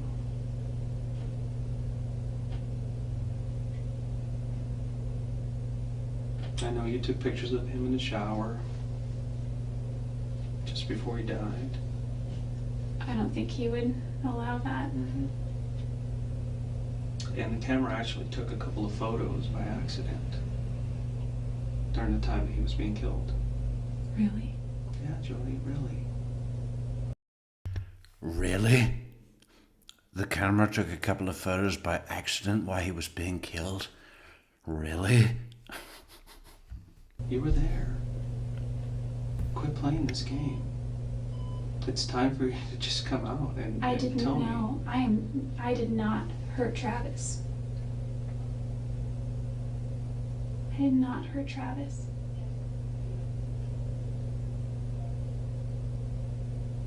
I wouldn't do that to him. We have the pictures.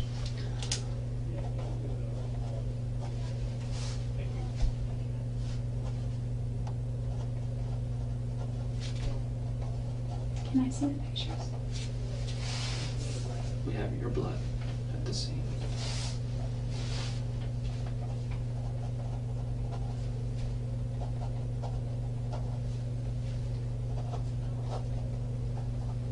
Your hair with blood at the scene.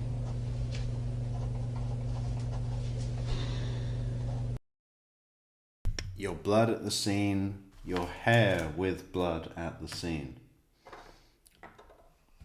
And, you know, a bunch of pictures of your asshole.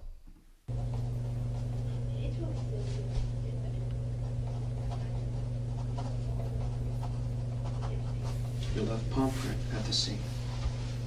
In blood. What's going on there?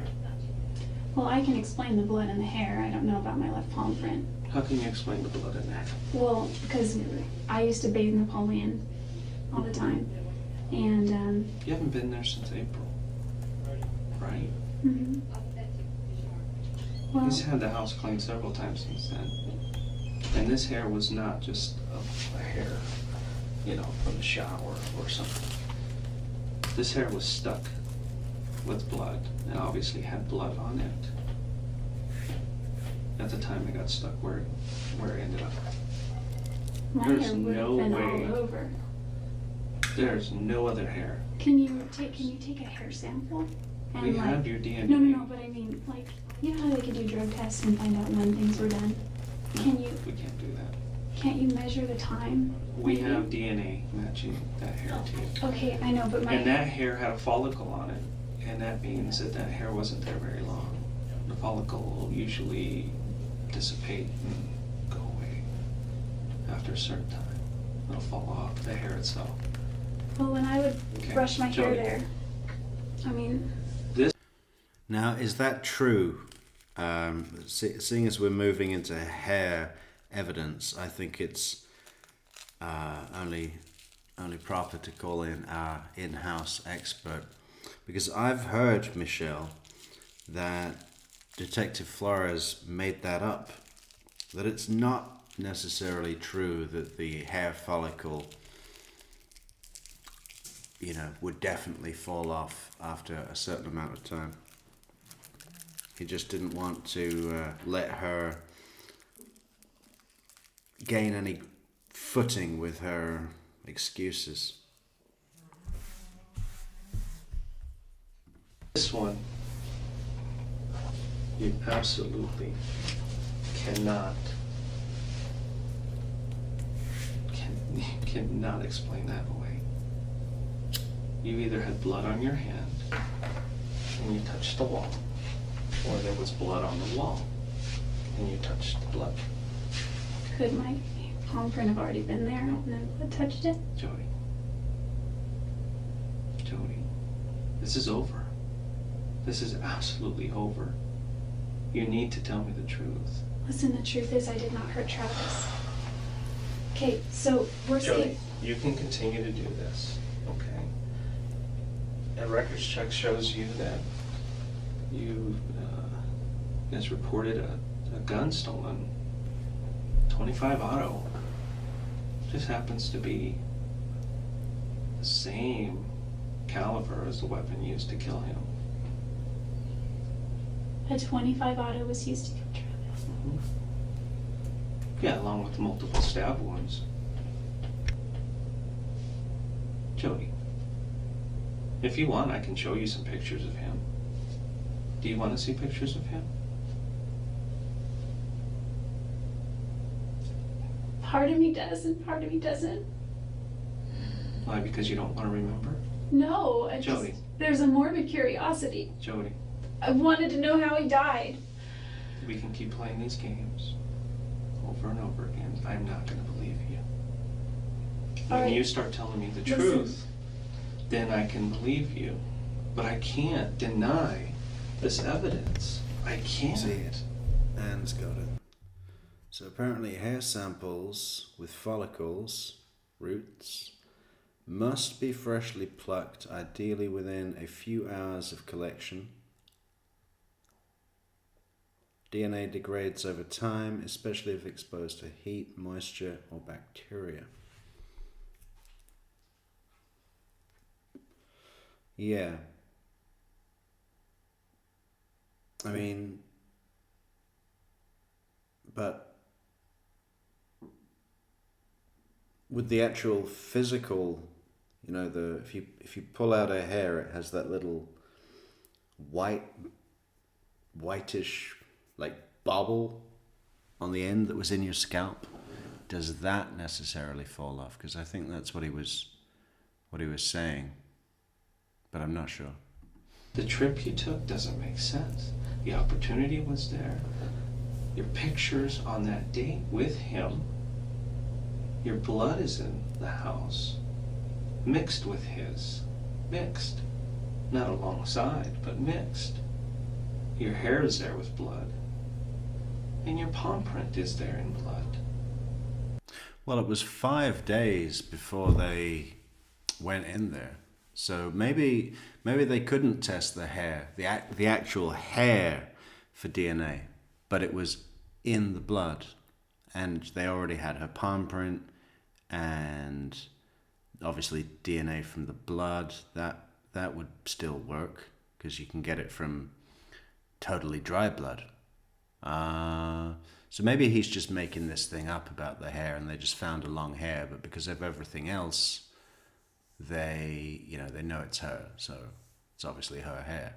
But I think he's just trying to make it sound extra by like, yeah, your hair, because he said it was missing the follicle. Tricky old Detective Flores. Listen, It's over. could it have been my blood from before? Your image is not important right now. Saving the rest of your life is. Listen, if I'm found guilty, I don't have a life. I'm not guilty. I didn't hurt Travis. If I hurt Travis, if I killed Travis, I would beg for the death penalty. Was there anybody else with you? I was traveling alone the whole time. Was there anybody else with you at Travis's house on Wednesday the 4th? I was not at Travis's house on Wednesday. You were? Because that's when the blood was left on, the bloody palm print was left on his wall. I don't know what to tell you. If you were in my shoes and I had this evidence against you, what would you say? If I had that evidence against you, it'd Yeah. be pretty obvious. But I guess being in my position, it just seems so impossible. I'd want to see it. I'd want to know. I mean, I'm not a murderer, but I guess if I were to do that, I would wear gloves or, something. How could I don't know. I know you tried to wash him off. Try to get some of the blood off, try to clean him up a little bit. But you're even denying the pictures of you being there. There's pictures of you laying on the bed in pigtails. Pigtails? Yes. And I've got pictures of you that I've blown up, and you've got the little mole right there. It's the same one. It's you. It's obvious. I can show you some of these pictures. Do you want to see the pictures? Will that change your mind? I mean, I am curious. Okay. Let me take a break and let me go find them. And I'll bring them and show you. I wasn't there. But you need to think about what you're saying. This continuing to lie is not going to help you. Admitting when to I- something I didn't do won't help me either. Okay, let's say for a second that I did. And I say, I did it. I mean, the motive is there, the jealousy issue. But I wouldn't even say it was jealous. I mean, there may have been some jealousy there, but Then what is I think it? if What anyone- caused this? I think if anyone, maybe Travis was jealous, but That's not what everybody else says. Well, they know he was jealous, but they think that you are absolutely obsessed. Obsessed is the word that they use. That's the word I hear from everybody. Fatal attraction. I don't know how many times I've heard that. Look at Jodi. Jodi had to have done this, or she got someone to do it for him. There's not one person that says anything else. Why is that? That's the perception they have of you. And there's a reason for that perception. Maybe because it's true. maybe because we kept hanging out, Mm-hmm. but not because it's true. Cause this. I can. No, but I'll check it out now, Michelle. Michelle says he must have made it up because unless somebody yanks your hair out of the follicle, because unless someone yanks your hair out, the follicle is still on it. The follicle stays in your hair, on your hair. The follicle stays in your head, sorry. The follicle stays in your head on hair that just falls out naturally. Well, yeah, but I mean, there was obviously quite a bit of rough and tumble. It's conceivable that it got caught on something.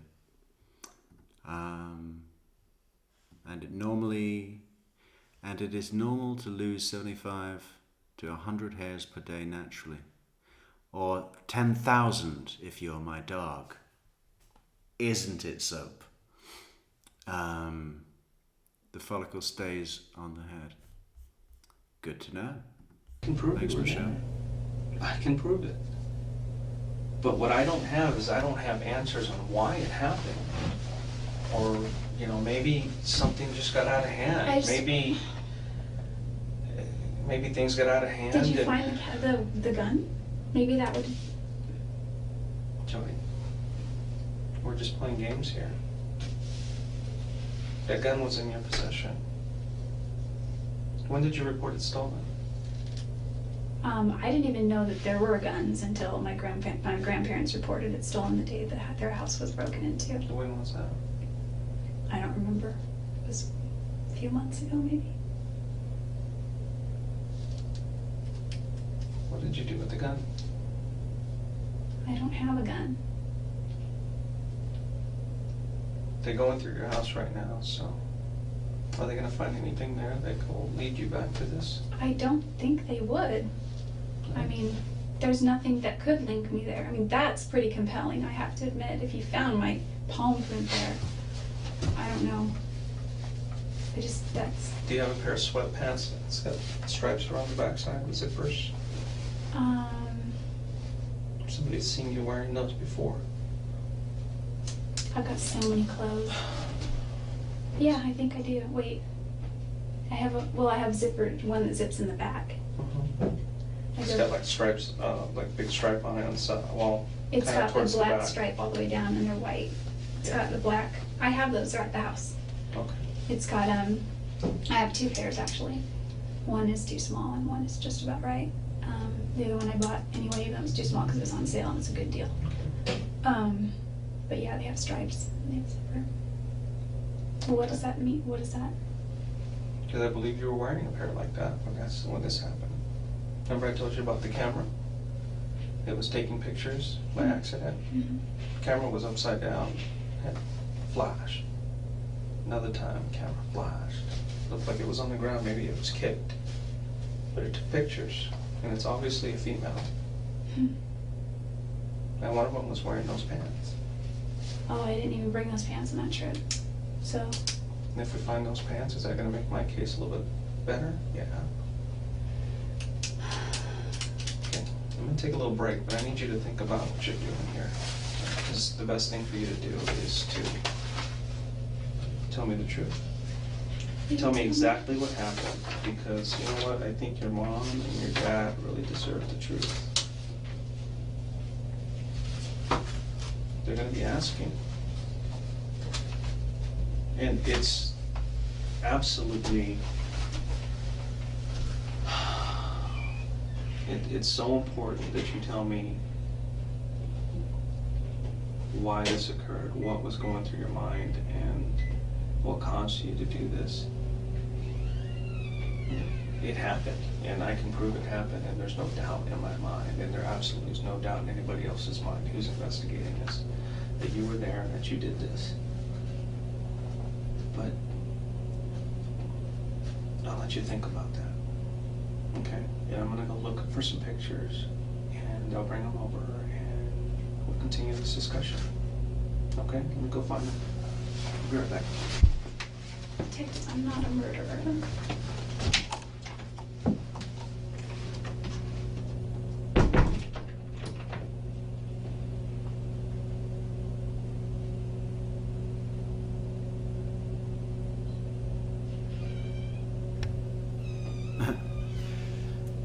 Really want some mind-reading software for knowing what she's thinking. She's thinking, okay, if he knows I was there, I need a new story. And I need a story that makes sense why I've been acting like this so far. You know, this is why you don't talk to police. Certainly if you're guilty of murder, you know. Oh, I'm gonna talk my way out of this. I'm gonna act really sweet and virtuous and like a good Mormon. The church is really strong. She's a great girl in a great house, in a great ward. Why don't you say a prayer? Well, why don't you say a prayer? What is she doing now? The fuck?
His friends hated you, Jodi. Yeah, right.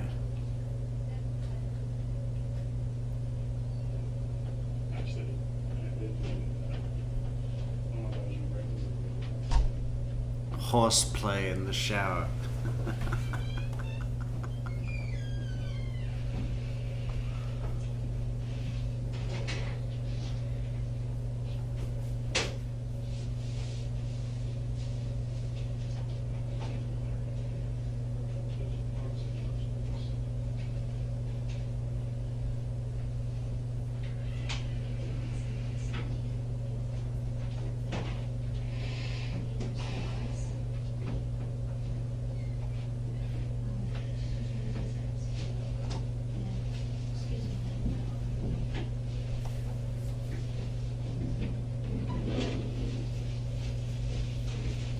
Yeah, remember to like the video, guys. Like, share, leave a comment, support the channel on buymeacoffee.com. Become a Patreon member. Or a Buy Me a Coffee member.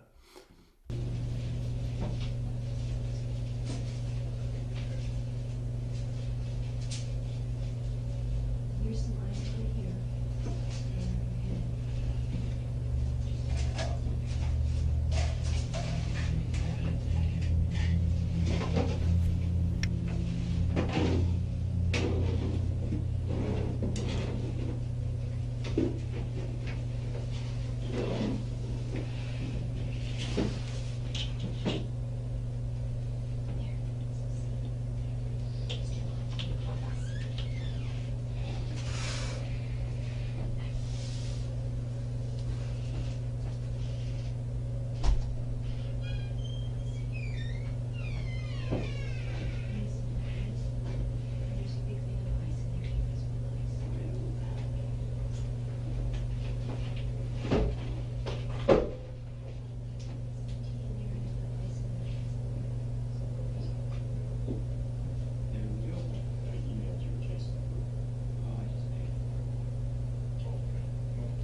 It's a Glock. I just bought a gun. Yeah, Jim? Mhm. You probably found it by now. Probably. I was taking it somewhere. These are just a few photos. And I want to be careful not showing you certain photos Please because don't some of show me. them are very, very bad. That's obviously Travis's house, right? Remember that? Yeah.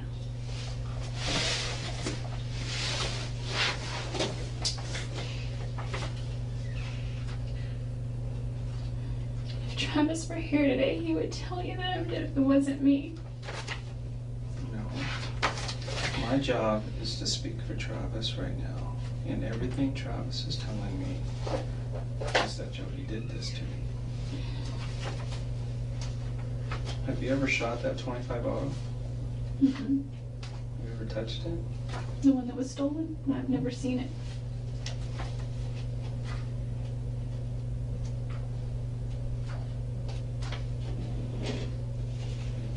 My good grandpa said it looks like a toy gun.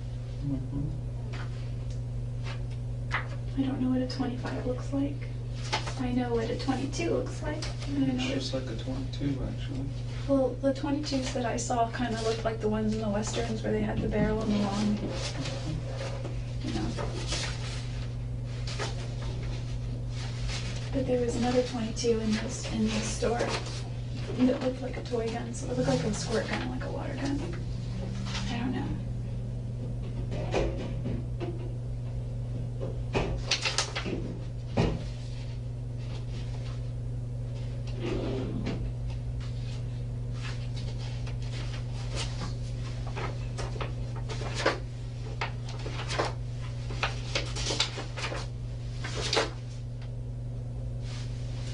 I want to know which pictures to show you.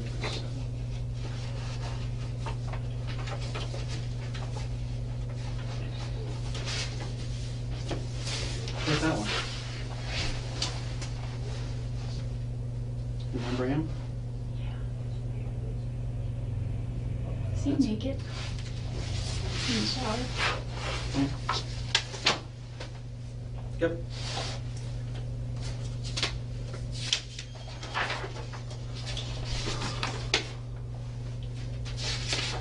Let's see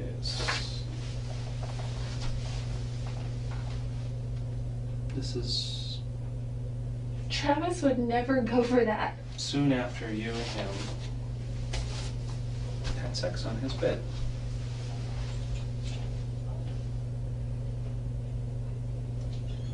That couldn't have been too soon after.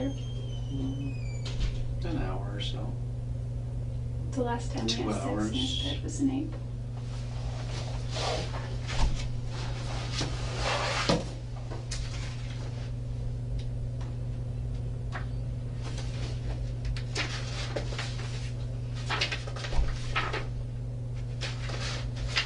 These should come out very good. So, copies of actual photos. That's you. I wanted to cover you up because Oh, that's you. All of you. that looks like me. That is you. That's all of you. Yeah, we've seen all of Jodi. It's really, you know, there's probably not a modeling career there. That's all I'm gonna say. Get out of my face.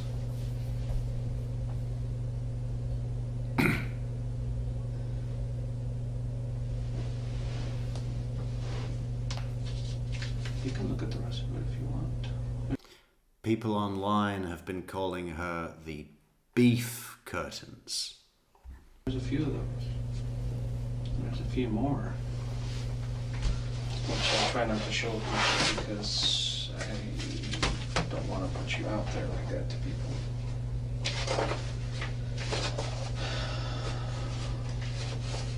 Let's just say I've seen all of you. And I've seen all of Travis.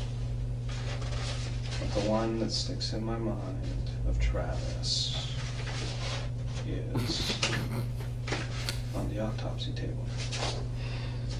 And I'm not going to show you that. Or should I? But this one I don't know if I should show you, but it's nothing bad. Too bad. But it's just one of the photos that was taken by accident. And this is just a small portion of it. That's her foot. It's your foot, Jodi. Those are your pants. No, it's off color because we had to enhance it and the color kind of changes a little bit. Let's try this. This is his bathroom. That is not my foot. These are your pants. It's a different color, like I said, because we had to enhance it and the color changes. The zipper back. I have both of those pants at home. If these are the same one. I don't have a zipper there though. Not on mine. And this is a black stripe and this is white and the black goes around the bottom too.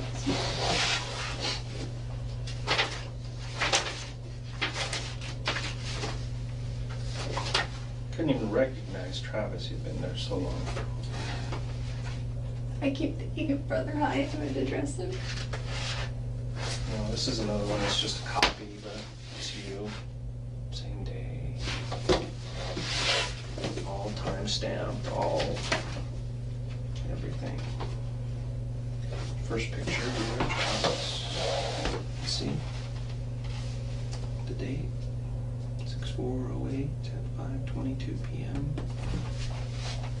That's when it started. Photo of you started, in Travis's bedroom, about 1:30, 1:45, something like Yeah. that. I don't know what kind of camera I got. There, see that?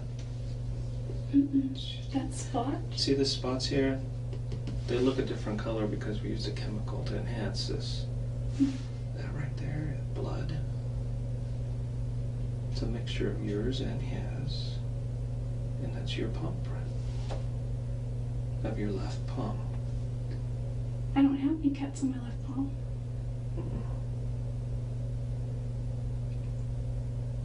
Nobody said that your cut was on palm. Do you have any recent cuts that are healing? Well, my cat scratches me. Little things.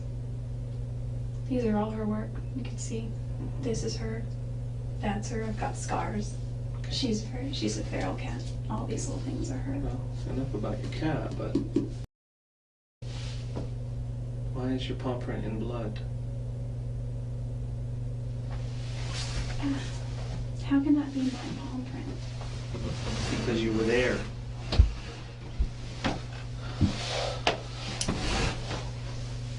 What is this? That's before we used a chemical. We thought we'd get something from there, but this is where your palm print was. Right on the wall. I can go over and over and over again. Over and over again.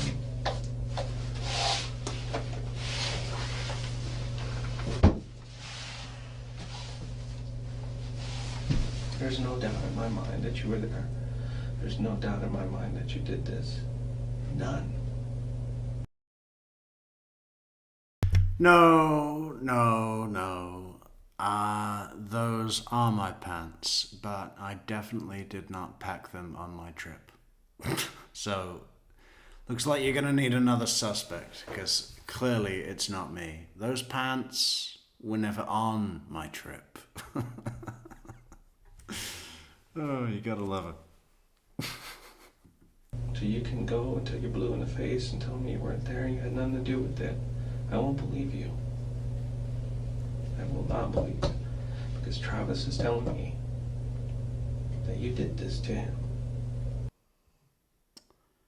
Didn't it get knocked down, Travis's house? I'm not sure. I might be thinking of something else. That's my job. My job is to speak for him. And this is what he's telling me. And I want to know why. That's, It's killing me inside. I that's don't know the why. thing. Like, there's no reason for it. There's no reason why. There's no reason I would ever want to hurt him. There's no way anybody else. He Could- never raped me. Nobody. He never. There's no way anyone else could have left your print in blood on that wall. No way. Get that through your head. If I was going to ever try to kill somebody, I would use gloves. I've got plenty of them. Nobody said you were, you had planned this out perfectly. Maybe you were going there to just talk to him, have a good time with him. Something got out of hand.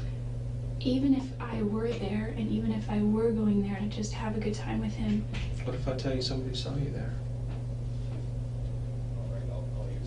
A neighbor. Do you remember some of the neighbors? just Who know Dave. you? The next door neighbor? Mhm. And his wife? Mhm. I don't know his wife. Okay. What about some of the neighbors across the street? No, I've never met them. No. But you've hung around there quite a bit and they know you. Mhm. Yeah, they've seen you there on that day. I wasn't there that day. Jodi, you were there that day. And even if I'm trying to think, the majority of the time that I spent there, I had platinum blonde hair. So, I mean, and I've never once said hi to them, met them, shook their hand, met them face to face, crossed the street. When I spent time there, he wanted to keep it private, so it was, I spent the majority of my time inside. Not, walking around outside. Except for a few times when I took his dog for a walk. Would they see your car there? Or would you park it down the street? No, they would see it there. I drove an Infinity. So they would definitely recognize the car, I'm sure. Well, there are a lot of cars there a lot of the time. Where's the Infinity now? Just, I gave it back to the bank. To the impound yard somewhere? Mm-hmm. Are we gonna find any evidence in that car? You're free to look. We're gonna look. You can also look in the rental car. What company did you rent it from? I don't remember, but I can check my debit card record. Okay. I remember the make and No, model. we're waiting for it anyway, but all the new cars have GPSs in them. Oh, Factory. Not for you to well then that's use, good. but for us to use if we need to. Well then that's good, because I was also gonna ask you, I don't know if this is something that you can recall, but a lot of the stoplights in Mesa and things have cameras on them. Is there any way we could back that up? Or, if I were going to Well, Phoenix, going through that tunnel, is that surveillance? No. Is there surveillance anywhere? Unless you ran a red line. Unless you got caught on a speed camera. But nothing beats that stuff. And I have a solid case against you. And I can present it to the judge. As cold as it is now. I don't know why she did it. Or I can present it to the judge with your explanation. With your parents' explanation. What do you mean Have by you talked to your parents? parents about what happened? I told them I was worried about stuff. About what stuff? I said that, well, they knew I was upset about Travis, and I feel really bad by the way I was acting, because there wasn't, especially toward my grandparents, there were a lot of times. Why are they not surprised that you're sitting here talking to me about this? What do you mean? They're not surprised. They're Probably just- concerned. They're Have you talked to them? hurt. I haven't, but my other detectives have. And they're very concerned with you. But they kind of suspected that you had something to do with Travis's death as well. Whose No. parents think No. that? That's because I told them that a lot of people were dropping my name, and I said, I'm not worried about it because I didn't do it. I said, but it's hurting my reputation right now, and it's casting me in a bad light. I wouldn't be worrying about your reputation right now. I'd be worrying about the rest of your life. That means nothing. Absolutely nothing. Well, my reputation will affect the rest of my life. So I am worried about my reputation. You gonna continue with the story then that you weren't in Mesa on the 4th, you weren't in Travis's house, you didn't have sex with him that day, and you had nothing to do with his murder? Those pictures are, I don't know, to me pictures are very compelling. Don't you think she's amazingly not flustered at all? You compare this with someone like Chris Watts. When Agent Coda is saying, give me one reason that I shouldn't think it was you. And Chris is like, because I'm a very trustworthy person. And this is something I would never do. Ever. At all.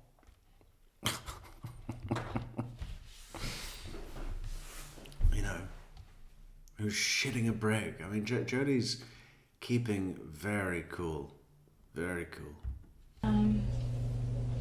I know that they can be modified. I know they can be altered, and date and timestamps, I don't know, but I think they can be I tampered didn't with. modify anything. I don't think you would. We take absolutely special care of what we do.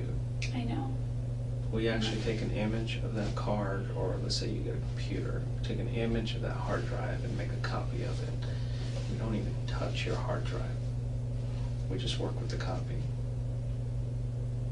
And that's exactly what we do with the photos. We don't work with the originals. We just make an exact digital copy of everything. Move it over so we don't touch it. And then we analyze it. And our guys are so good. Every case they've ever done that I know of has never been lost in court. It's been argued and argued and argued. There's no way that they duplicate or that they enhance or that they change or that they do anything to a photo. If I'm found That's not guilty, what true. happens? You'll have to pay the price. Well, what's the price? I don't know. Don't you know what the sentences are? The sentences that are carried for something. So here we move into business, Jodi, right? I need facts. If I'm found guilty, what happens? What do you mean you don't know what the sentences are? You know what the sentences are. Tell me. It depends on your situation, how old you are, depends on the type of crime. It depends on whether you show remorse or not. And part of that remorse is at least coming clean. When somebody doesn't come clean, And as far as I remember it, right? When she met Travis, she was living in Palm Desert with Daryl. And, you know, in a relationship. And it wasn't... I think they were in a relationship and not even really on the outs. Do I have that right? And she was at the MGM Grand in Vegas for... What was it? Why was she there? That she heard about the convention or something? Anyway, met Travis and just pretty much instantly decided that to move away from Daryl, move away from Palm Desert, and go in this new direction. You know, you never know when the fork in the road comes, do you? You never know. I don't see any remorse. I don't know if a judge would see any remorse. I don't know if a jury would see any remorse. But I don't know. That's not for me to decide. My job is to investigate, find out who did it, why they did it, and present it to a court. And that's it. I just can't imagine.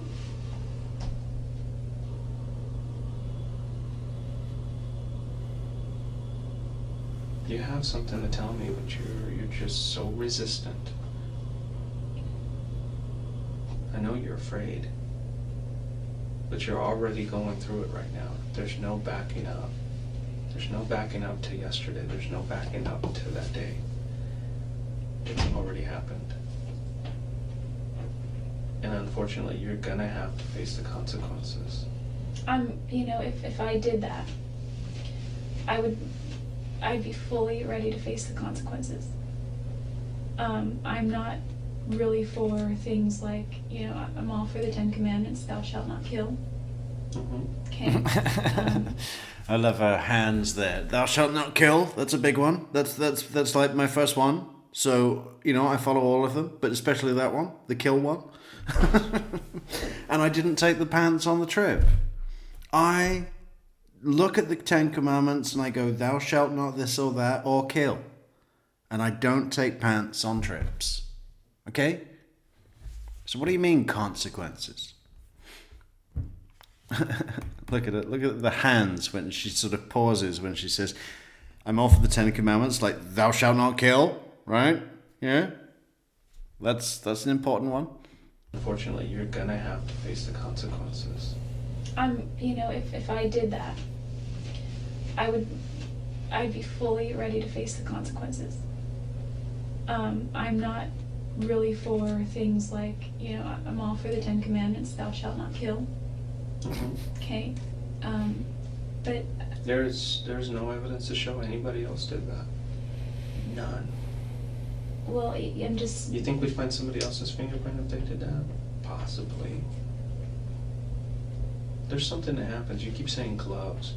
There's things that happen when people wear gloves. Then we can actually see that, well, somebody wore gloves in this case. Nobody wore gloves in this case. Nobody. There's no I'm evidence just of it. saying that if I were to carry out something. That's going on the merch. Fucking, there are things that happen when people wear gloves.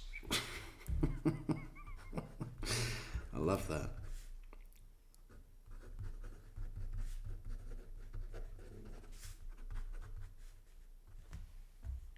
Like that, I would have worn gloves. I bought a whole box of them. Nobody else did this. There's no evidence to show that there's things that happen when people wear gloves.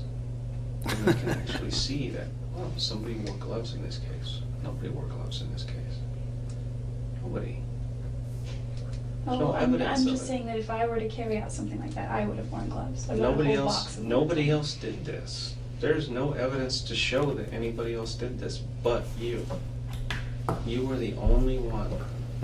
That is it. And I'm not seeing any remorse. I'm not seeing anything from you to make me believe anything otherwise. You can continue to say, I didn't do it. Well, But you're the kid that got caught on videotape stealing the candy. And you continue to say, it wasn't me. I have the proof. I have the pictures. It wasn't me.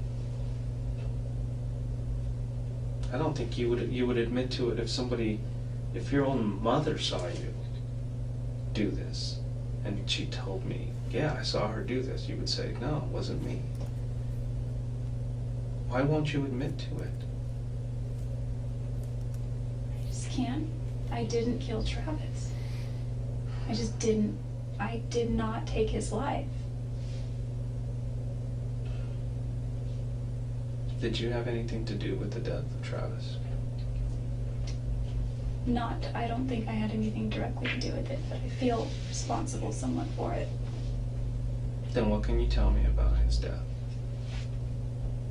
You know a lot more about it than I do. When I say I feel responsible, it's because I wasn't planning to go there at all, and he really wanted me to go. And I told him no, and I would have if it weren't for Ryan.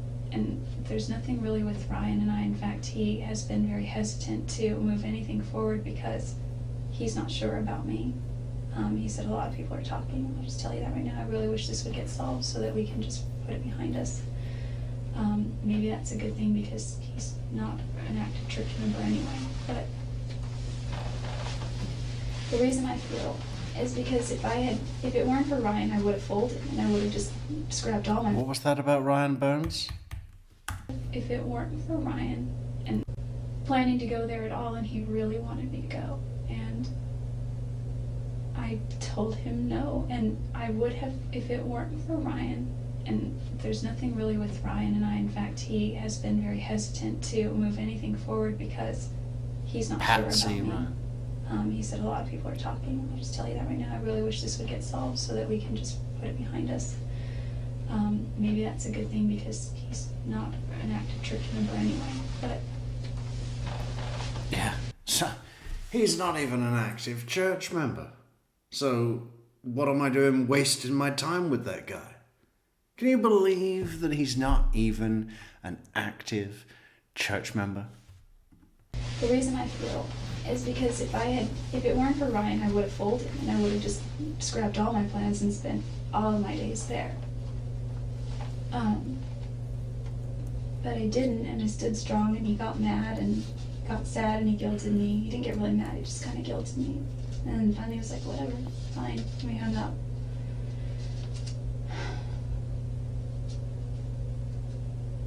I feel that if I would have gone there, that I could have done something. I could have. But you were there, Jodi.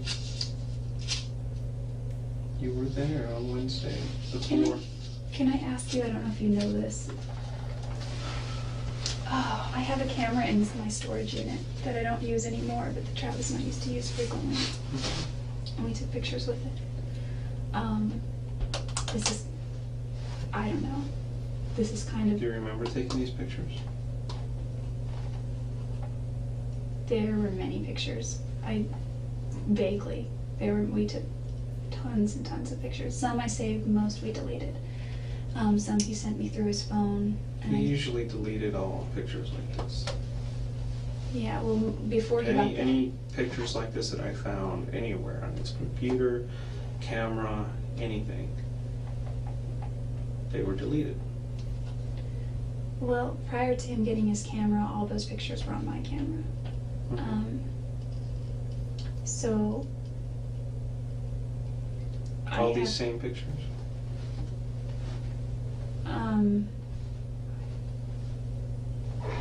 I don't know. We took a bunch the week before I left. We took a bunch over the last 6 or 7 months. We took over last year even when we were still dating, but we would delete them mostly. There were some that he sent me that I didn't delete.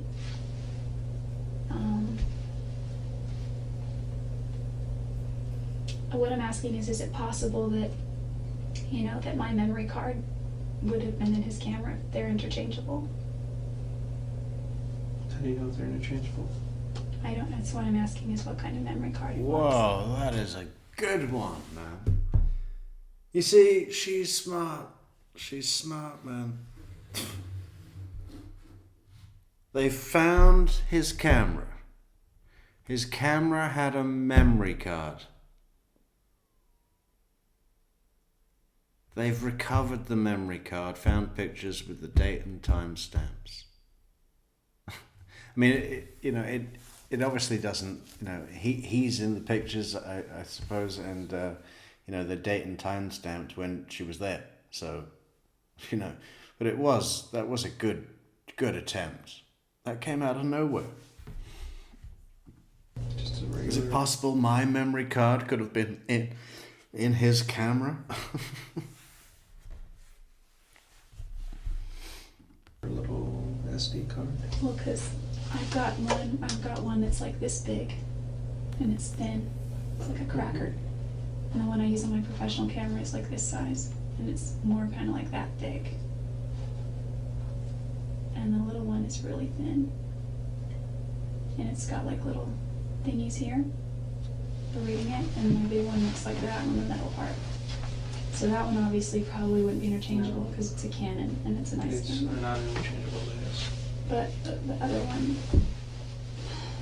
I don't know. Your camera's here, his camera's there. He just bought that camera.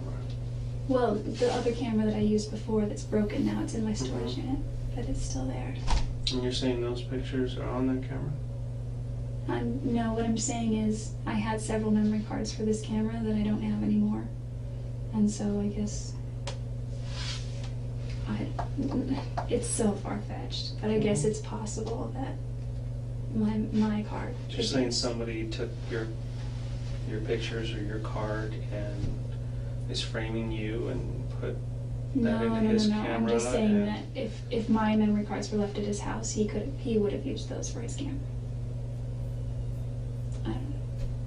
I don't know. I can explain the blood though, and I can explain the hair. I don't know about the fingerprint. I can't explain the blood or the hair.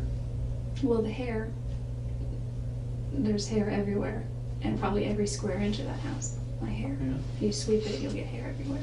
All over around the toilet, around in the shower. I don't know about the shower because the shower gets used, but definitely around the bottom of the sink area. And maybe around Still the doesn't trash. explain the hair to me. It had a follicle in it.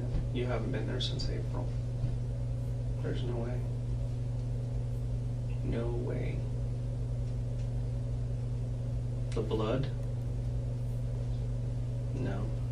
Well, Blood is mixed with his, and that's the blood that he bled that day when he was killed. well, Print?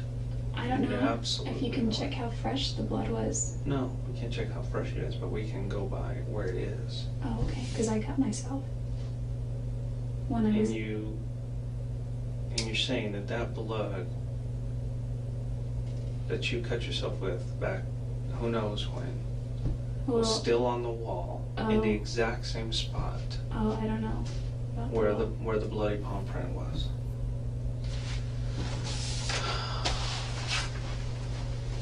It was a glass that Travis had that I was using to wash Napoleon with. I used to give him baths.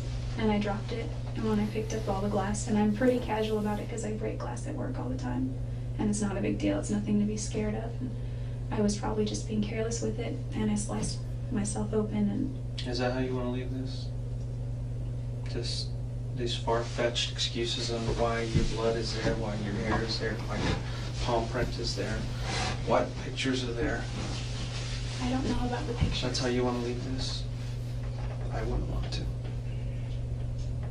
I seriously would not want to.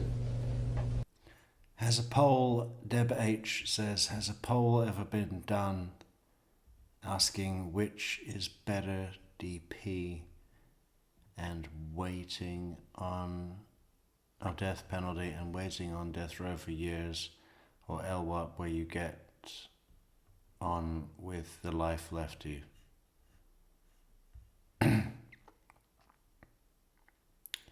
I think it depends, you know, who you are. If you're Sigfredo Garcia, he's probably doing quite well in general population, you know. But if all you're going to do in Gen Pop is get fucking beaten and raped and extorted for all your life, I mean, you might as well just go and sit in a cell on your own, right? You need to come out and tell me why this happened. I will not accept any other excuses. I will just move on with. Ninja Duo story doesn't come out until the second tomorrow meeting, Allison, when she comes back in her orange jumpsuit and says, "I'm ready to talk to Detective Flores now. I'm ready to tell all what really happened." You know, she really tries to do the acting for that. She commits. It's a little overdone, and the details don't make sense. Excuse me. We're not drinking coffee tonight, because we've run out. So we had, what did we have? We had a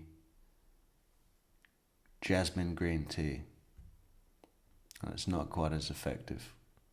my investigation with my final report, submitting all the conclusions and all the evidence.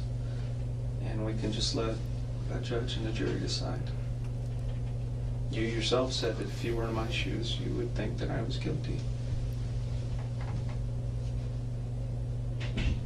We can leave it in the What hands of about a a lie jury. detector test? We can do that, that's fine. Would that help me at all?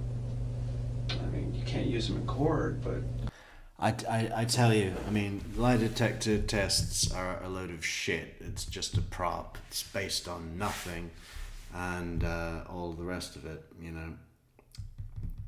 Innocent people fail polygraphs all the time. Guilty people pass polygraphs all the time. Jodi would pass 100%. I'll put I'll put $100 bet on that right now. If Jodi took a lie detector test of anything, she would pass with flying colours, and the machine would give her a kiss. Well, then there's no point in taking it. Yeah. I thought those things could Great answer as well. You know, she says, would it help me if I took a lie detector test? And he says, yeah, we could do a lie detector test. Kind of surprised that she's volunteering to do one. Yeah, we can get the polyographer, is that what it's called? Polygrapher. Down here immediately to administer the test. And then she's like, well, would it help me? He says, well, it's not admissible in court. She's like, well, there's no point taking it then. You know, she's quick. Most people have to fucking consider these things, and she goes straight in. be used. in certain cases. In this case, If you would it? want, I can check. Absolutely. If I passed a lie detector test, would that help me at all? For submitting all the conclusions and all the evidence. And we can just let a judge and a jury decide. You yourself said that if you were in my shoes, you would think that I was guilty. We can leave it in the What hands of about a a lie jury. detector test? We can do that, that's fine. Would that help me at all? I mean, you can't use them in court, but Well, then there's no point in taking it. I thought those things can be used. in certain cases. In this case, If you would it? want, I can check. Absolutely. If I passed a lie detector test, would that help me at all? Could help you. You're so weird anyway.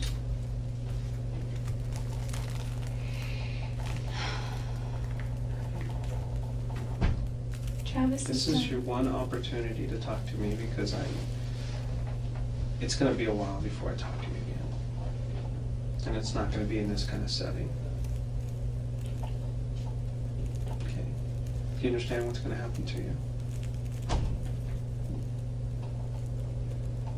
Well, we're gonna, since these charges are out of Arizona,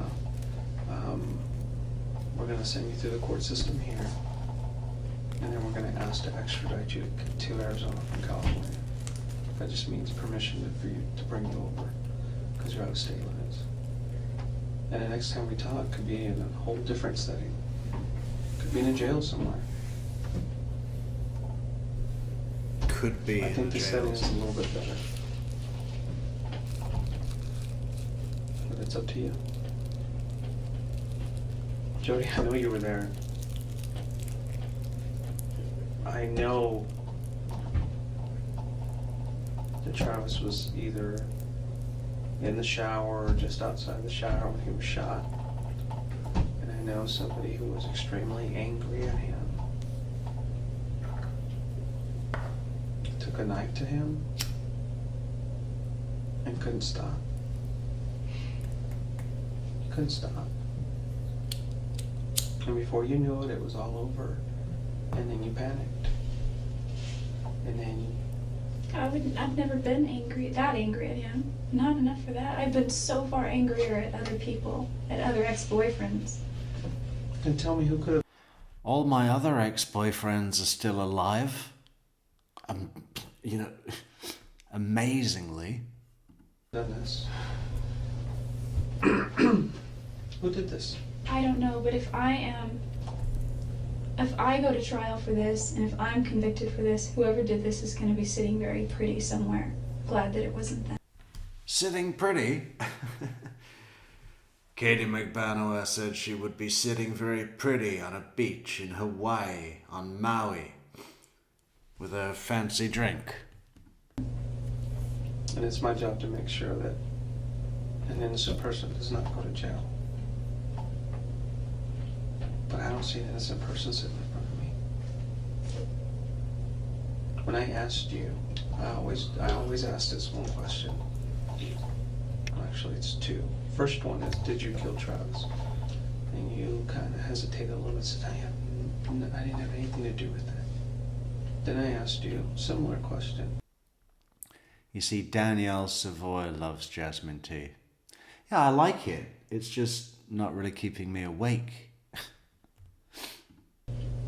Did you have anything to do with Travis's death?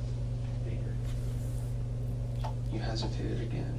That's because I feel like if I had gone to Arizona like he Most has, people would say, no. Did you kill Travis? No. well, I didn't, and I didn't have anything to do with it. Now, do I feel responsible? I've been carrying around guilt since I heard about it. Why do you feel responsible? If you felt responsible, it means you know something else. No, because It means I your feel- actions led to his death. Because he always has guilted me. He's always guilted me. And the last So you time feel we somebody else killed him. talked- Well, yeah. For what reason? I don't know. I don't know Then that. how do you feel guilty if you Because- don't know the reason? Here's why I feel guilty. One of the last times we spoke, he was guilting me about not coming to see him. And part of my heart still wanted to go see him. And another part just wants to move on and pursue this new avenue, which was in Utah. And there is a tinge of guilt. You know, when he would text me and he would say, hey, want to come over and make out, or want to da-da-da. I didn't respond one night, and I just stayed strong, and I didn't respond. And then he called and called and called, and then the next day he was like, you don't care about me, you don't love me, you don't care, I was there all alone, and you didn't want to come and hang out, you didn't want to come and keep me company. And he says it not like that, but in that tone, but it's in the sweetest, sweetest way. And it's guilt. I still don't get the guilt. I really don't. You keep explaining it, but it has nothing to do with whether he Because he guilted was me. killed or not. How is you being there going to prevent him from being killed? Well, I kind of feel that if I had gone, that we could have been out watching a movie, or we could have, two people could have done something more than just him. I just feel like if there was some way that I could have prevented it, there's some way that I could have done something to stop it. And I told that to a few people, and they're like, well, you might have been killed too. Maybe, but maybe Travis would still be alive.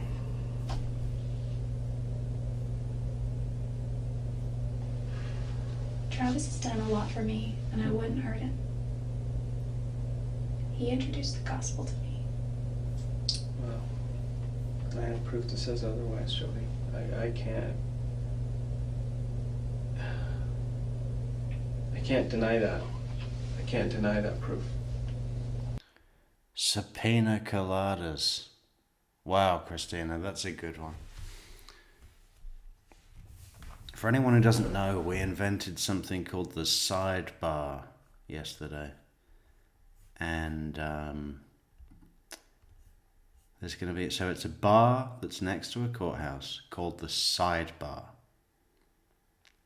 And on their menu, their food menu, there's no entrees, just sides that you have to eat at the bar,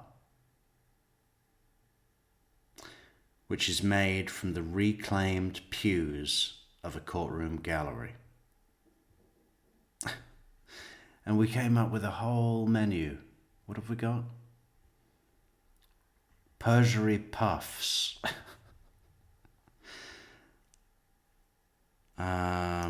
Reasonable trout or reasonable stout. Colloquy quesadilla. Oh, there is a dessert. There's two. Deliberation Delight, and Key Lemony Pie. Negligent Nachos, Pro Se Pizza, The Calamari of Contempt. It goes on and on. We can dream. But I love the, what was it? Subpoena Coladas. That's fantastic. And that proof is not pointing at anybody else. Nobody. Nobody in this entire world except you. Hearsay Homus. Yeah, you're getting it. Nobody else was in that house that day. Except you. You were the only one. You and him. Alone. I didn't even go to Mesa. Can you check the GPS in the car? Yes, we will check that. If it's, and if that comes back and I've looked at the map, and the way that you're saying you traveled, there is no way. When the last road trip Travis and I went on, we drove.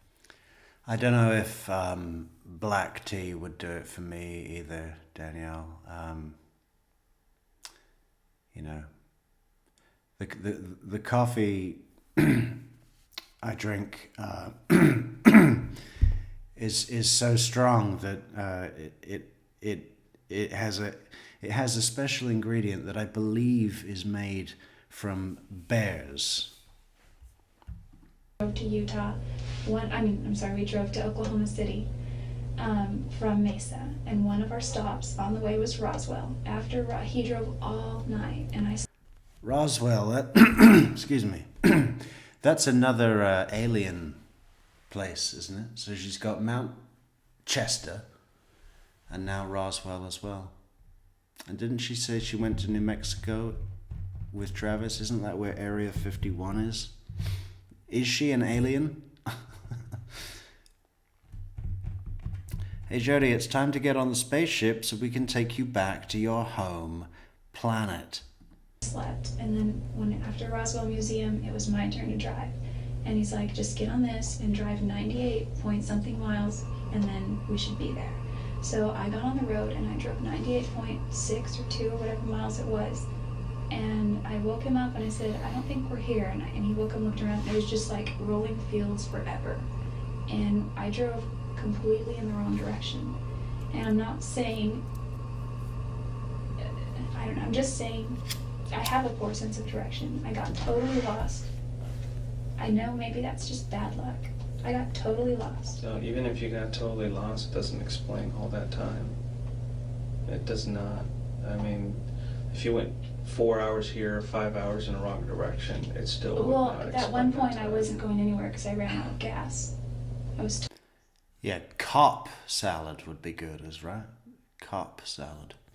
totally stranded. I was sitting like a sitting duck, and that's when I began. It was a little bit. You know, these liars like Chandler and Jodi, they don't get this thing, right? Jodi's got the excuse of, well, I got stranded, and I drove 100 miles in the wrong direction, and I lost my phone. And that all happened in the middle of my enormously long road trip through 4 states, and at the exact time of the murder. But, I'm a klutz. Chandler's like, yeah, there's a problem with my payroll. The boss, he says it's going to be another 2 weeks. No, I gave them the wrong deposit information, so it's going to be another 2 weeks. No, the payroll company now is treating my large deposit as a suspicious activity, so 2 more weeks. Warm, and it wasn't too hot, but that's when I read for a little bit. I already slept, and that's when I just started looking around the car and organizing stuff. And getting trash together and had a couple bites to eat from snacks that I had, and when I was cleaning out under the seat, I found my phone charger, plugged it in, powered it on. There was no cell phone reception anywhere. So you've never seen his camera? His new camera? I don't know. That's a good question, you know. That's a good question. Because if they've got prints, you know. So you've never seen his new camera? He described it. Did you ever touch his camera? I've never seen it. Okay, so there's no reason your fingerprint should be on it. Mm-mm. Okay. Because that thing's off at a lab right now. And She knows when she's got to be careful. I'm telling you, man, she's high IQ. I know no one's going to agree with that because she's a liar and a murderer and all the rest of it. But I swear she's high IQ. they're hopeful that they can get some prints off the camera. Okay. And if your prints come back on that camera, what are you going to say? She's this high IQ that's an emotional train wreck. Well, they won't come back on it because I've never touched it.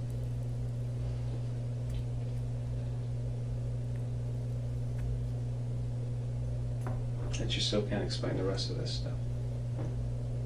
I honestly can't explain the pictures. The other stuff, or the palm print. The other stuff I can explain. No, you can't explain the blood either. Because that blood is in blood. I mean, it's part of the print.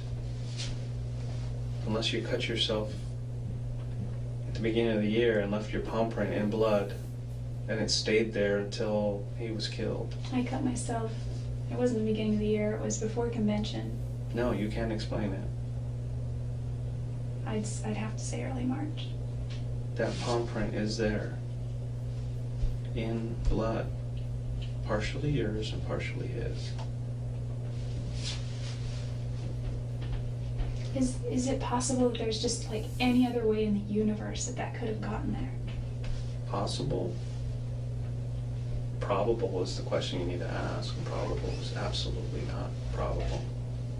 I understand that, but it is possible. Anything is possible.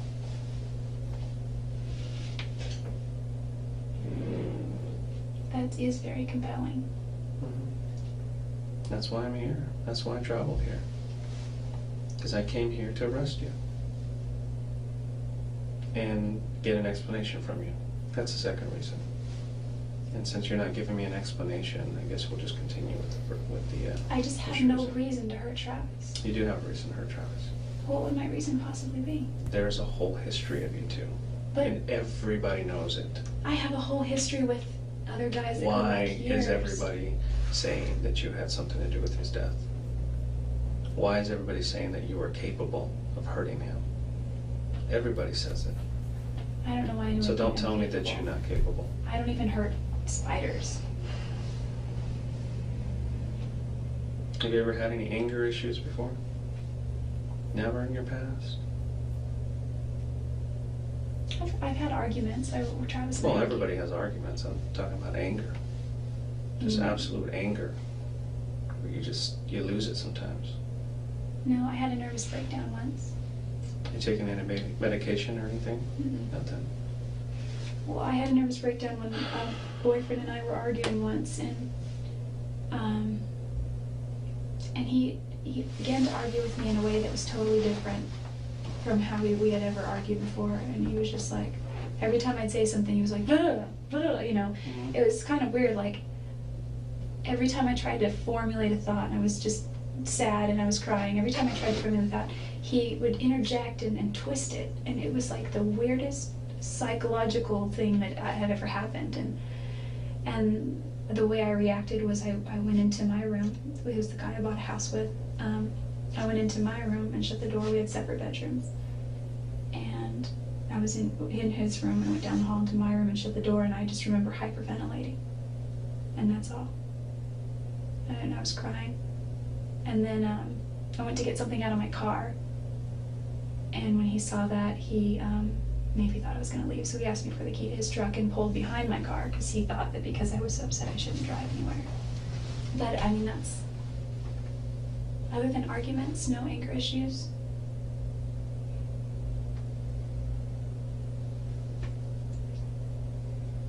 that I can remember.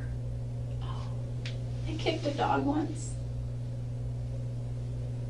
I was a freshman in high school, and I love animals.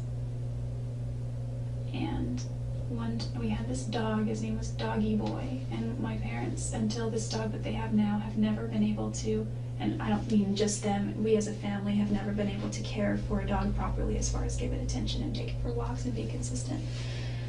So this dog stayed in the backyard a lot, and he stayed tied up on, in the shade with plenty of, leeway.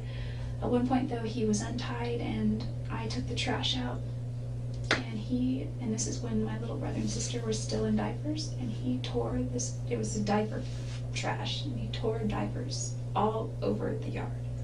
And of course I had to clean it up, and when diapers get wet, and they're like this jelly, spongy, weird stuff, and I got mad, and I just kicked him with my right foot, and he just moved a few feet, and he didn't yelp or anything, but he ran away, and I never saw him again after that.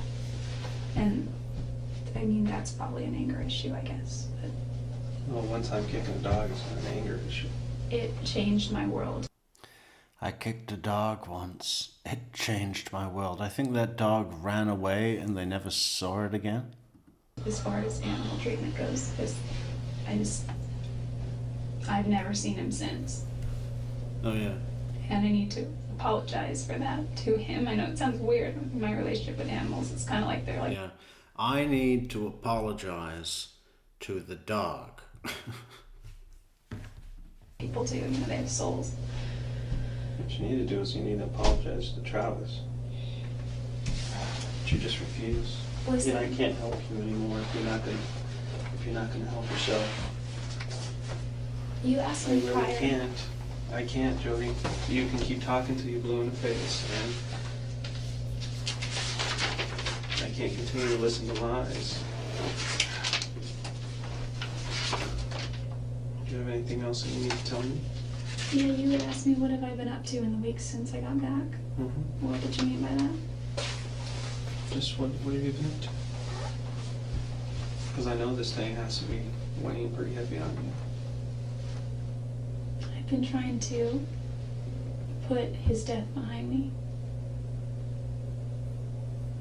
If I did anything that had anything to do with his death in any way, It's not if to me. I wouldn't. It's not if. It's not if at all. Well, to me it is. I would be more than remorseful. Is it maybe something you're blocking out of your head? I don't think so.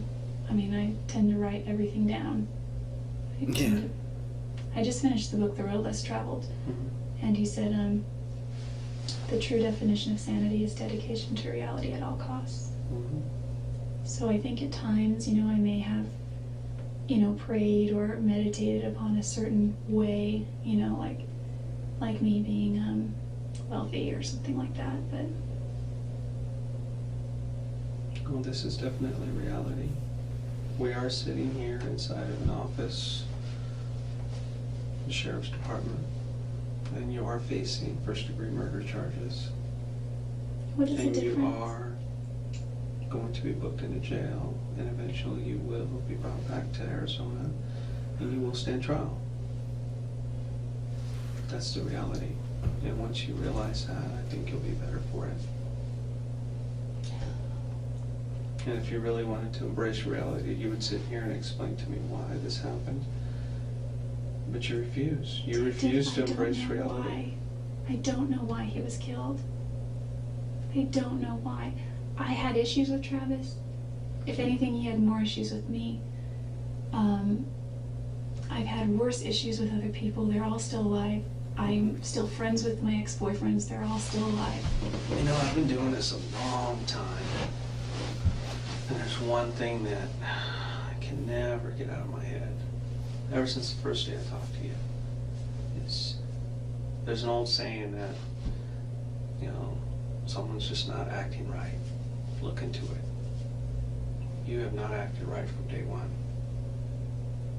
From day one when I talked to you on that phone, I just sensed that you just you weren't acting like somebody who used to love this guy, or who still loved him, I even as a close friend. And even now, when I told you that I have all this evidence against you, and that you're facing first-degree murder charges, you're just not acting right, Jodi. You're acting like somebody who's guilty. how so?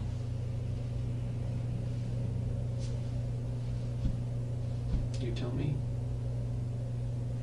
I know because I've been doing it a long time. It's It's taken not me a that I long don't- time to figure it out. But within the first 30 seconds to a minute of a conversation, I know when somebody's acting right. There's a certain way people act. How did I act Okay, that would it's make not you like- think? It's not like TV, it's not anything like that. It's not what you see in the movies.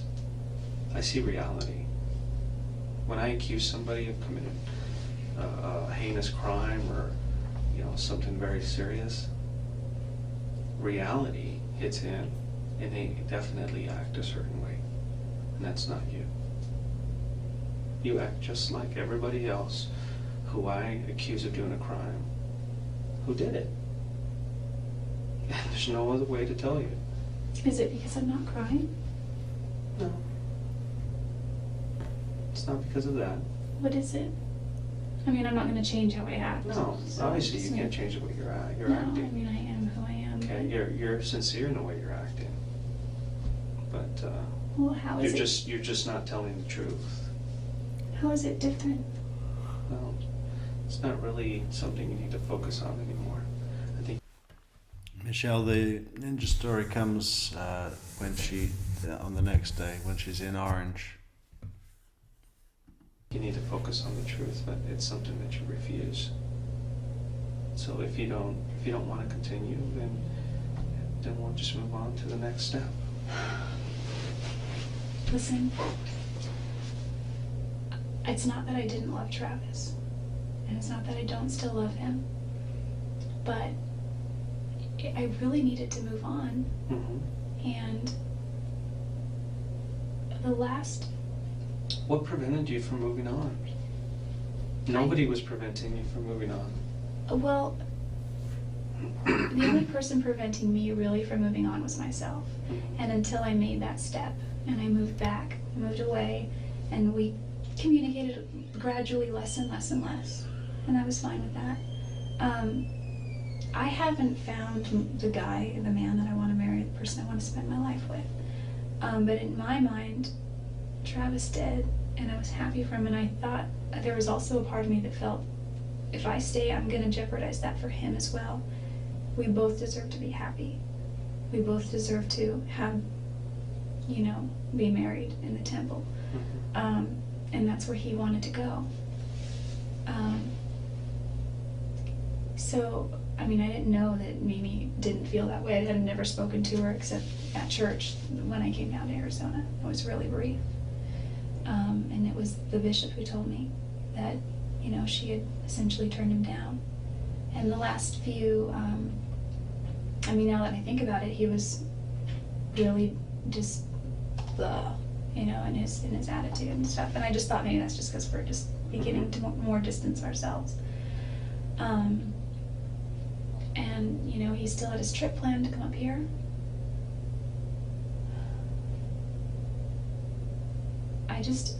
The reason I don't know.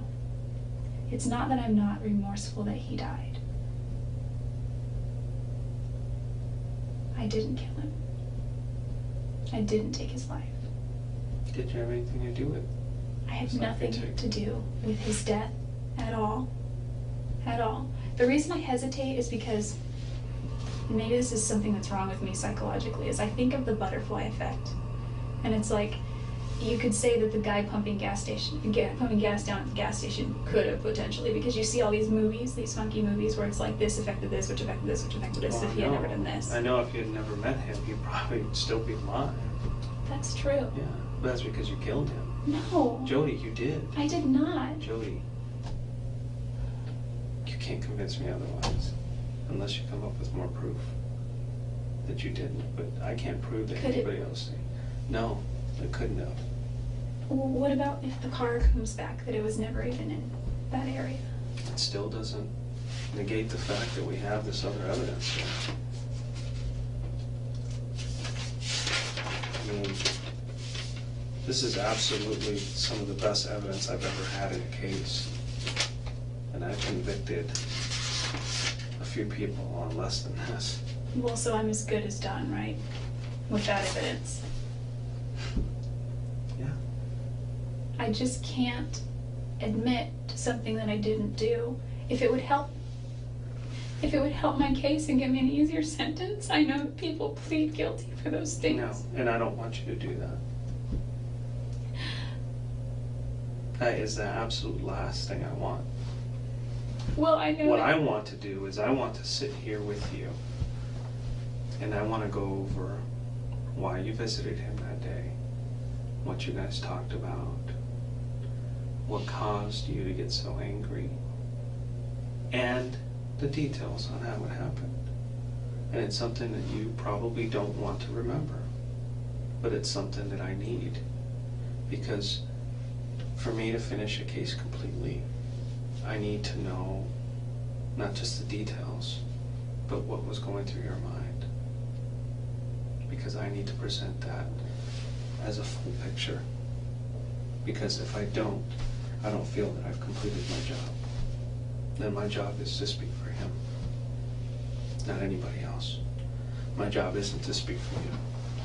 My job isn't to speak for his family. It's to speak for Travis. And I know something horrible happened that day.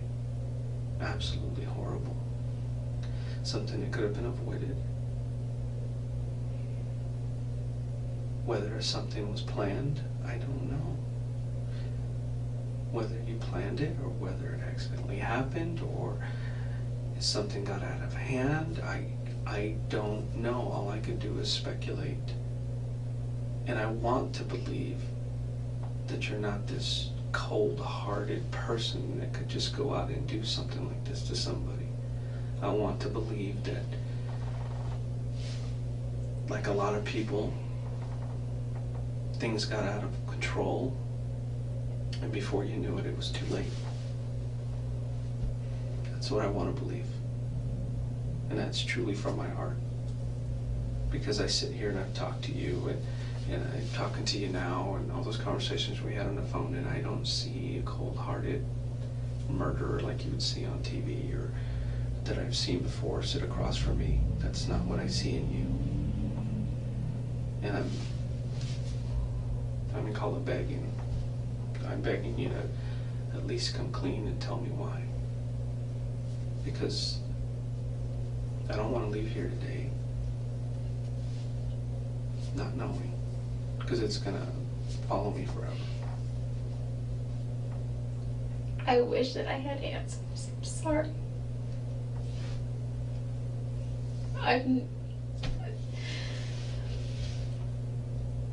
You need to just let the answers come out.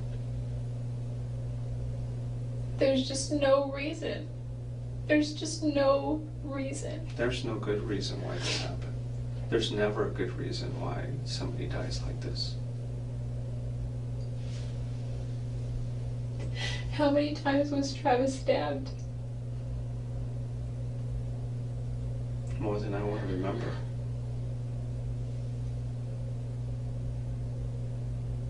And I'm not going to sit here and show you pictures of him after the fact. I don't do that. That's not how I work. That is not for me to do. But eventually those photos will come out. Jodi.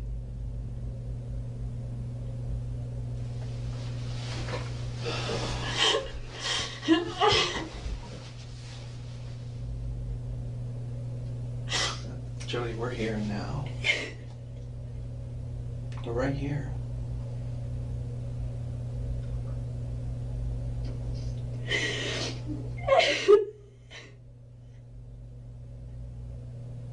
I think you're feeling the reality in the moment now.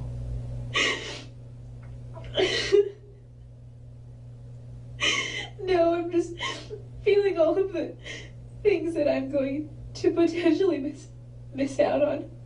with my family, and I think of all the things that Travis's family is gonna miss out on with Travis. And he had brothers and sisters, and I have brothers and sisters. And he...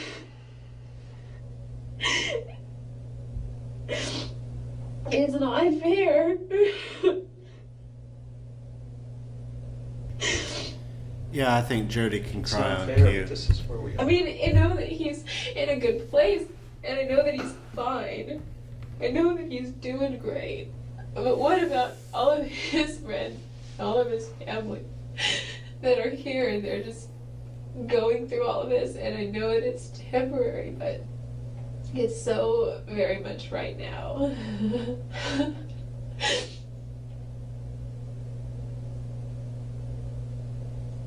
There's just no reason I would ever want to hurt him. Well, whether you wanted to is a different question. I'm just saying. I don't think you wanted to. I really don't think you wanted to.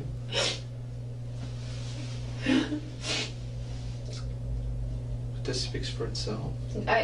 It speaks for itself, Jodi. It goes beyond speculation. This is way beyond speculation. This is downright proof. But there's no backstory to it. All I know is that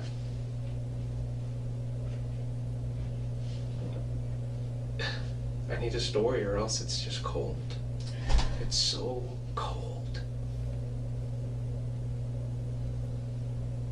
You don't look like the person that would plan something like this. You're just not that person. I can believe other things, but not that. But without the truth, I can't paint another picture.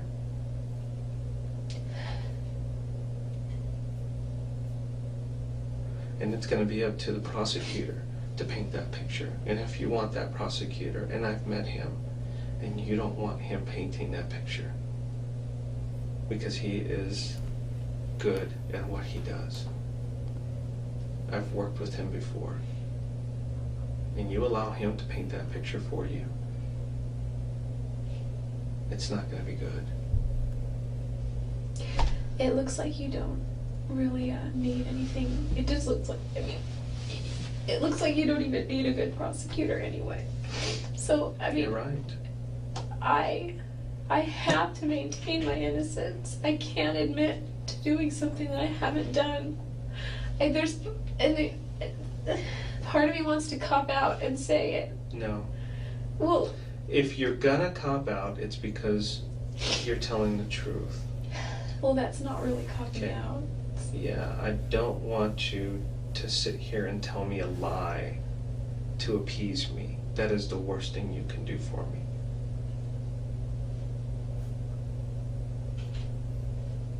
But back there in that mind of yours is somebody screaming to get out and tell me what happened, but you just cannot.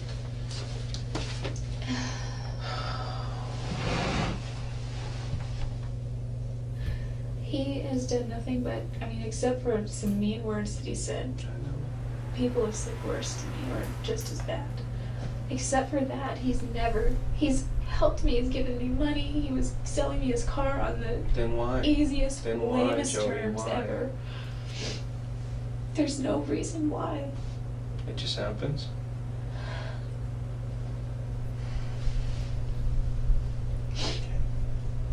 There's just no Well, I reason. have more work to do. Can you give me a rundown of what's going to happen from here when you leave? Yeah, you're... She always talks like a CEO or something. Can you give me a rundown? Would you have someone bring me my purse? Where's my bottle of water? Can I borrow a sweater? Like, just today, for example. Well, you'll probably be taken across the street to the county jail. You'll be processed through there. You'll be set in front of a judge, at least within 24 hours. And there's a warrant for your arrest, and the bond is $2 million. if you can come up with a $2 million bond, then the judge will decide whether to, accept that $2 million or not. At that point, we're gonna file extradition papers. Basically, our courts are saying that, hey, you have someone in custody on one of our charges. We want them brought back to Arizona. Or at least allow us to come pick them up. And that's called an extradition hearing. You will be given the opportunity to either waive it and say, that's fine, I'll just go on my own free will. Or you can fight it and say, no, I don't want to go back to Arizona. What if I say I go on my own free will? Of course I would go. Yeah. At that point, the judge would say, okay, she's not fighting this, so come get her. And then we would go. What if I did fight? Then what happens? Then you would have a hearing, Oh. like a little trial. So it just not a delays the trial. inevitable, basically. It delays it. And costs people taxpayers money. And then you'll be transferred over to the Maricopa County Jail in Phoenix. And you will start your court proceedings there. And, I've these- already filed these charges. It went to a grand jury, and a grand jury indicted you. So it's all public now? It's public record. So does everyone know? If somebody goes on and checks public record, they can check it. And they would come up with an indictment against you for murder. But it's gonna be on the news tonight. We don't report anything to the news. Has his family called today? No. They don't even know that I'm talking to you But they've been calling every day. every day. Are you gonna tell I them? talk to them every day. How would you feel if your little brother or little sister was killed? I've been wanting to call every day too. I didn't want to look obsessive, so I just tried to limit it to once a week. Who was she calling? I talk to them every day. I didn't want to look obsessive.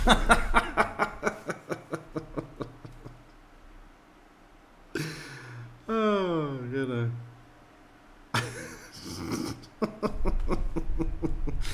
I didn't want to look like an obsessive freak. Jealous. How would you feel if your little brother or little sister was killed? I've been wanting to call every day too. I didn't want to look obsessive, so I just tried to limit it to once a week. She's been calling his family? That's what she means, Will I right? be able to see my family before it comes? I don't know. Can I I don't know talk what to I my don't know mom? what their procedures are here at this jail in this county. Can I talk to somebody about my affairs that need to be taken care of? You'll have to do it over the phone, or they'll have to come visit you. I don't know. I'd have to be over the phone because the person that would take care of my stuff lives far away.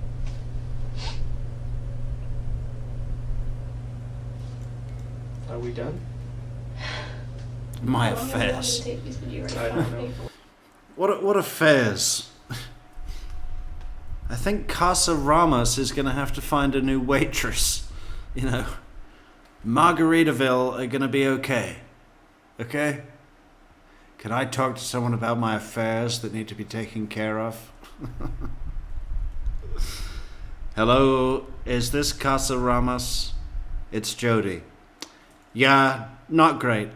Been booked for murder, so I was supposed to have an evening shift Wednesday through Saturday, but I won't be there.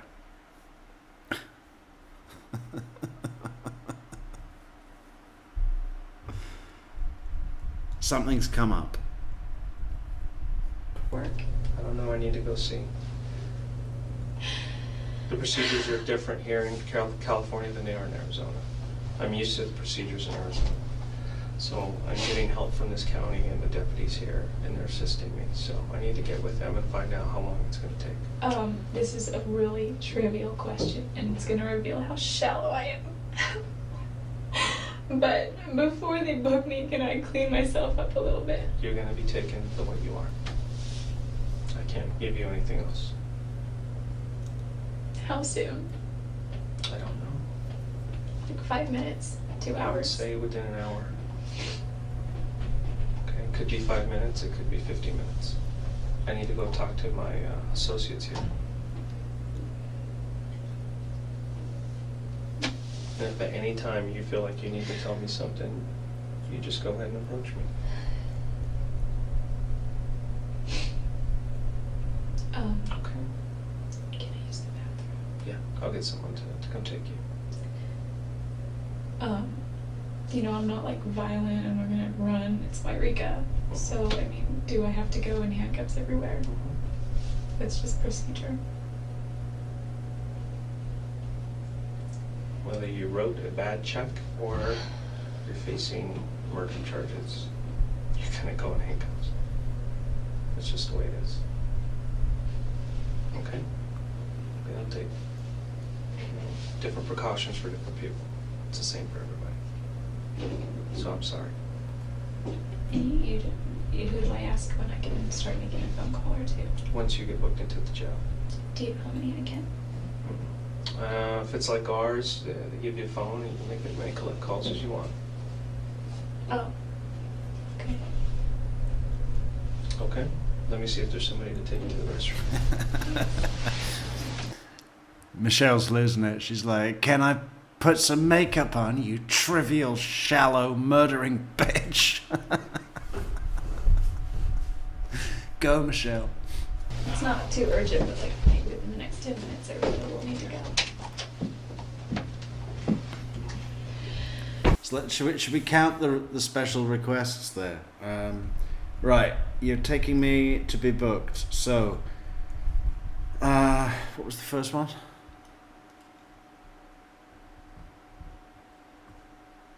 Can I see my family and talk to someone about my affairs? I want to put makeup on, go to the toilet, not go in cuffs because it's Wairika.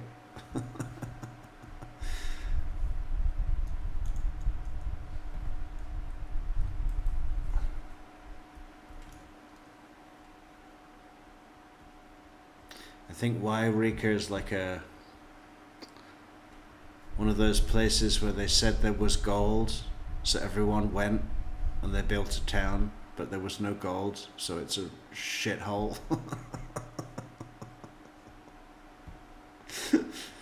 Everyone overinvested, like people moved across the country. They were like, Wairika, that's the place where we're gonna get rich. What are we doing in Missouri? Let's go.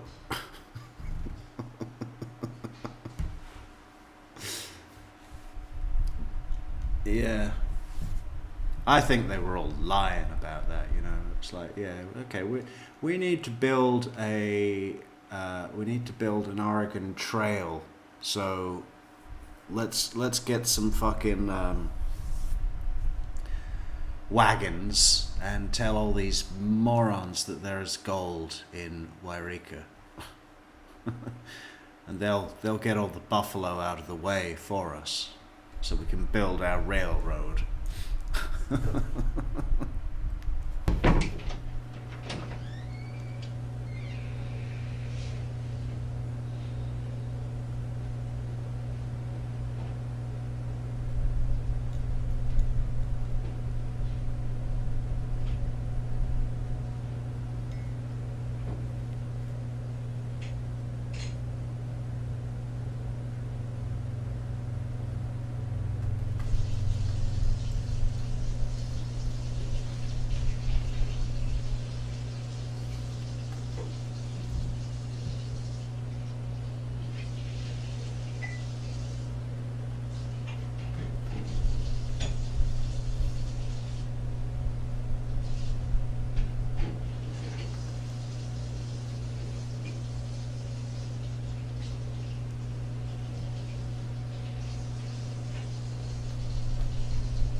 Can you hear it like someone in the bathroom through the door? At least done your makeup, Jodi. Gosh.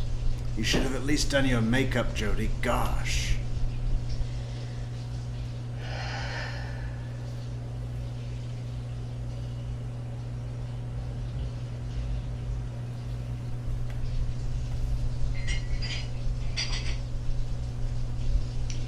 I didn't hear you. Oh, here we go. breathe. I wonder how am I still here? What a choice of lyrics. And I don't wanna lose a thing. It might change my memory, and I won't go, and I can't breathe until you're resting here with me, and I won't go, and I can't hide. I won't leave. Breathe until you're resting here with me.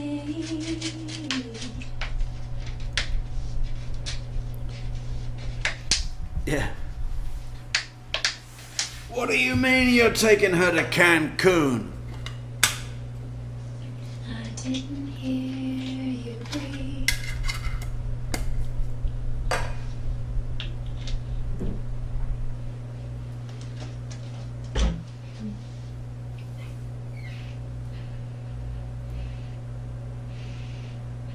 Yeah. They should put her in fucking Muscle Shoals.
Excuse me, sorry.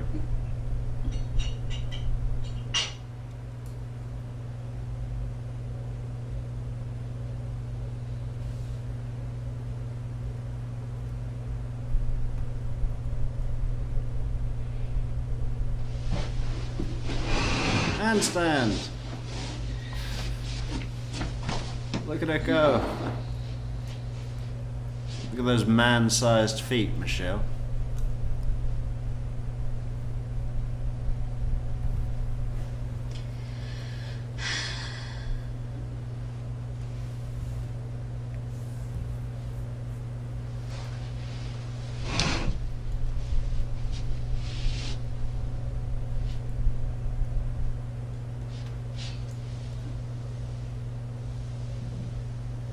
That's a seriously scary flick of their hair as well. It's like a, what is it like? Just everything about the way she moves, her body, her gestures. It's like it's not human, you know? It's like it's a demon, right? or some alien, an alien demon. Look at the hair. Whoosh. Ha!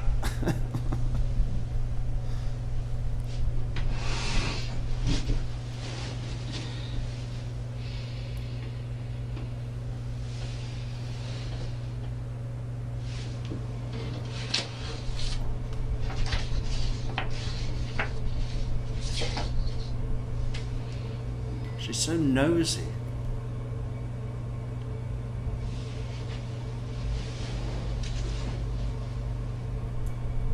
But you know, I have to say that I find it impressive.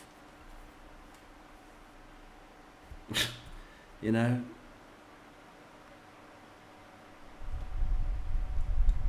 She's not rattled in the way that you would expect at all.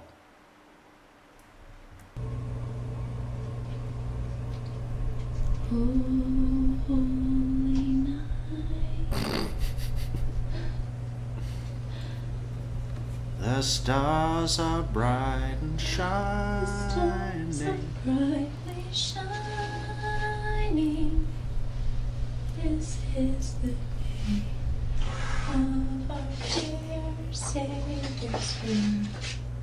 Hey Jodi, that song's gonna earn you a turkey dinner for you and your cellies.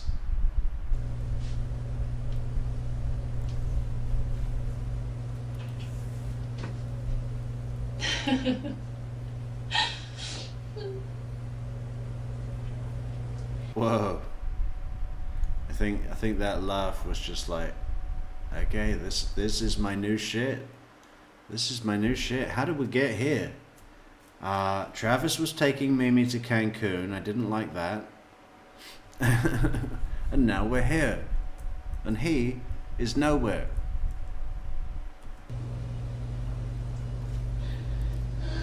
The stars are brightly shining.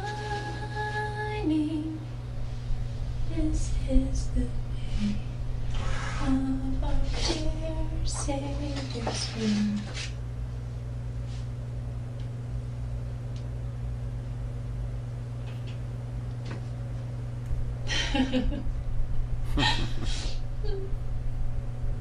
Nut job. He knows our needs.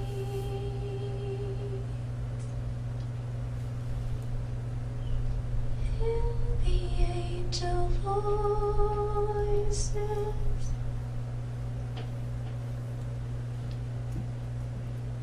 all night divine, all night when Christ was born, all night.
She tossed the murder weapons into like the Grand Canyon.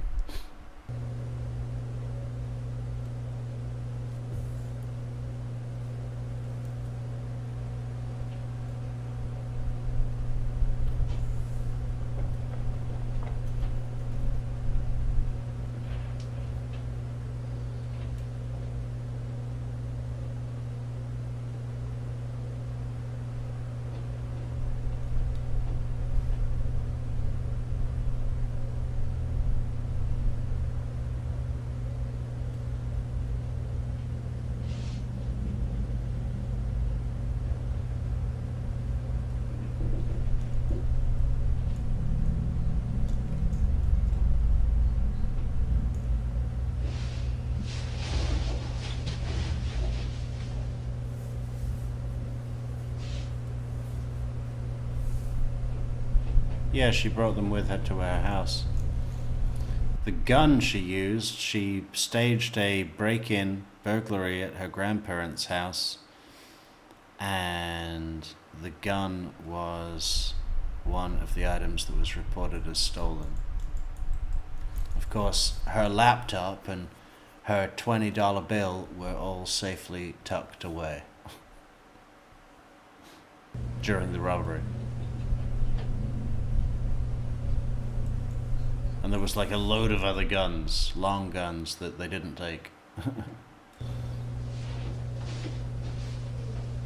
He knows our needs.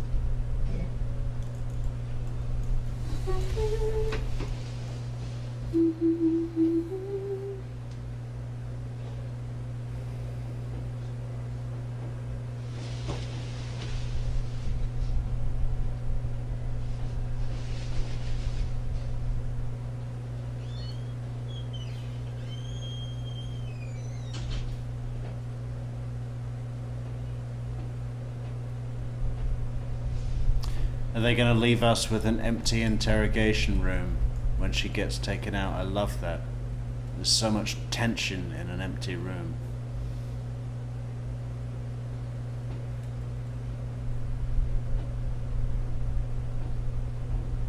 There's like 5 minutes, so I'm going to skip ahead a little.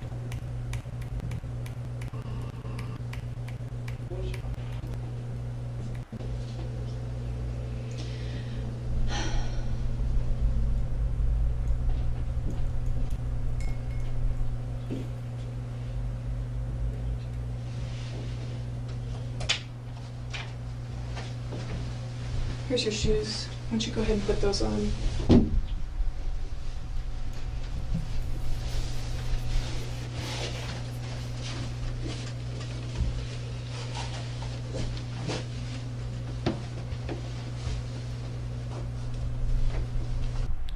Well, yeah, Jury, are you not familiar with her enormous, huge, planned trip to evade detection? I mean, it's probably the most premeditated murder that there could be. You know, huge plan she had. I mean, that they showed all the plan. I mean, I want to go through the plan step by step in a special video, but it's going to take a little bit of time.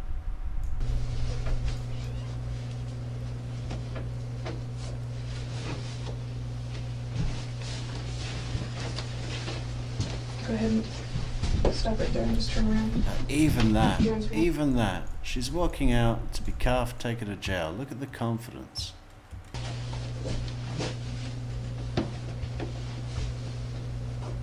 Where is my assistant?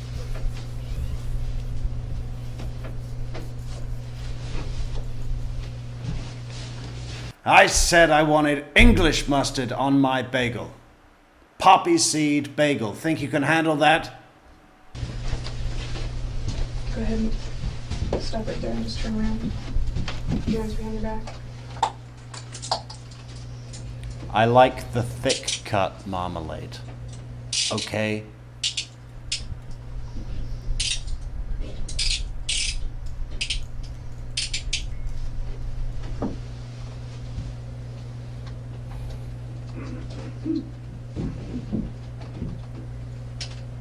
Yes, please cover up those clodhoppers that you call feet. Yes, sure. Okay. Okay. Is there any reason for me to walk over there with you? Yeah. That's fine. Okay. Anything else? No. You want me to take a look over it? And then do-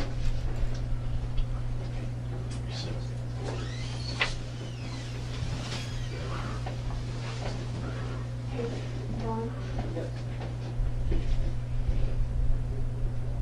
There we go, my favorite bit. The empty room, a sheet of paper, a water bottle. Someone needs to tidy up those chairs, for God's sake. And there we go, there's the mug shot. Can't you see how she's plagued by guilt and shame?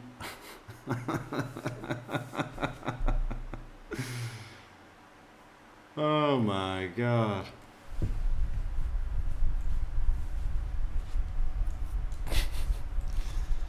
Crazy. What a crazy girl, huh?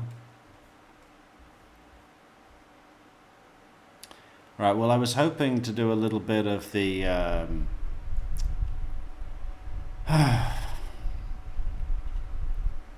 Dan Freeman testimony, but I think that'll have to come tomorrow or maybe another time. It is good, though. I mean, you know, he's innocent and everything. He's done nothing wrong. So there's, you know, we don't need to rip on him. But what a fucking drip of a guy. I mean, my God. It is not an advertisement for the Mormon church that I'm going to be responding to. You know, Jesus Christ.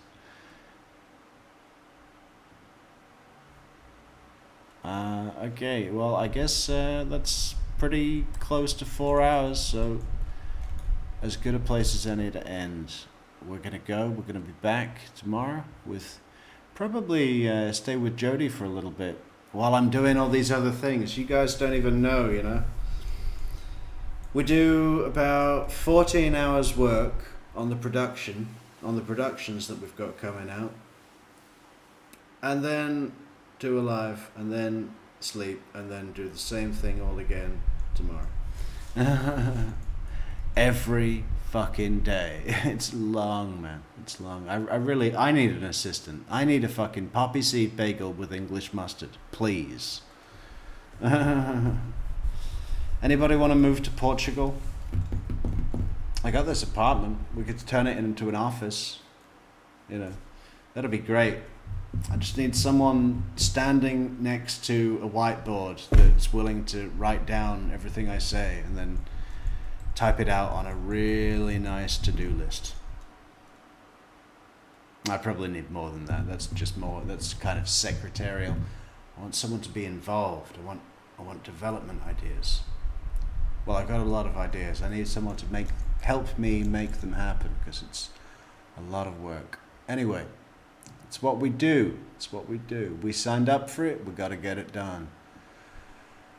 Okay, we will be back tomorrow. Thanks everybody for the support, the chat, the ideas, the laughs, the restaurant ideas. Jury, I don't think you were here earlier when Christina came out with Subpoena Colada. Wow, Christina, you are earning all the awards. I think we need to put your name on the menu. You can be our executive chef. I mean, Jesus Christ, where do you get these? You just pluck them out of the air. Are you still here, Christina? Well, maybe you are. Maybe you're not. There was another good one. I think that's the only one I wrote down. Yeah. Got to develop that menu. See you later, Danielle. See you later, David, Michelle, Allison, Patsy, Tamer Nagel, Matrimony and Cheese. Yeah.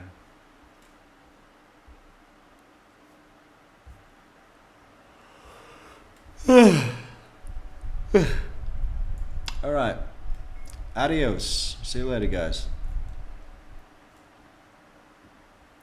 Fall on your knees and hear the angel voices.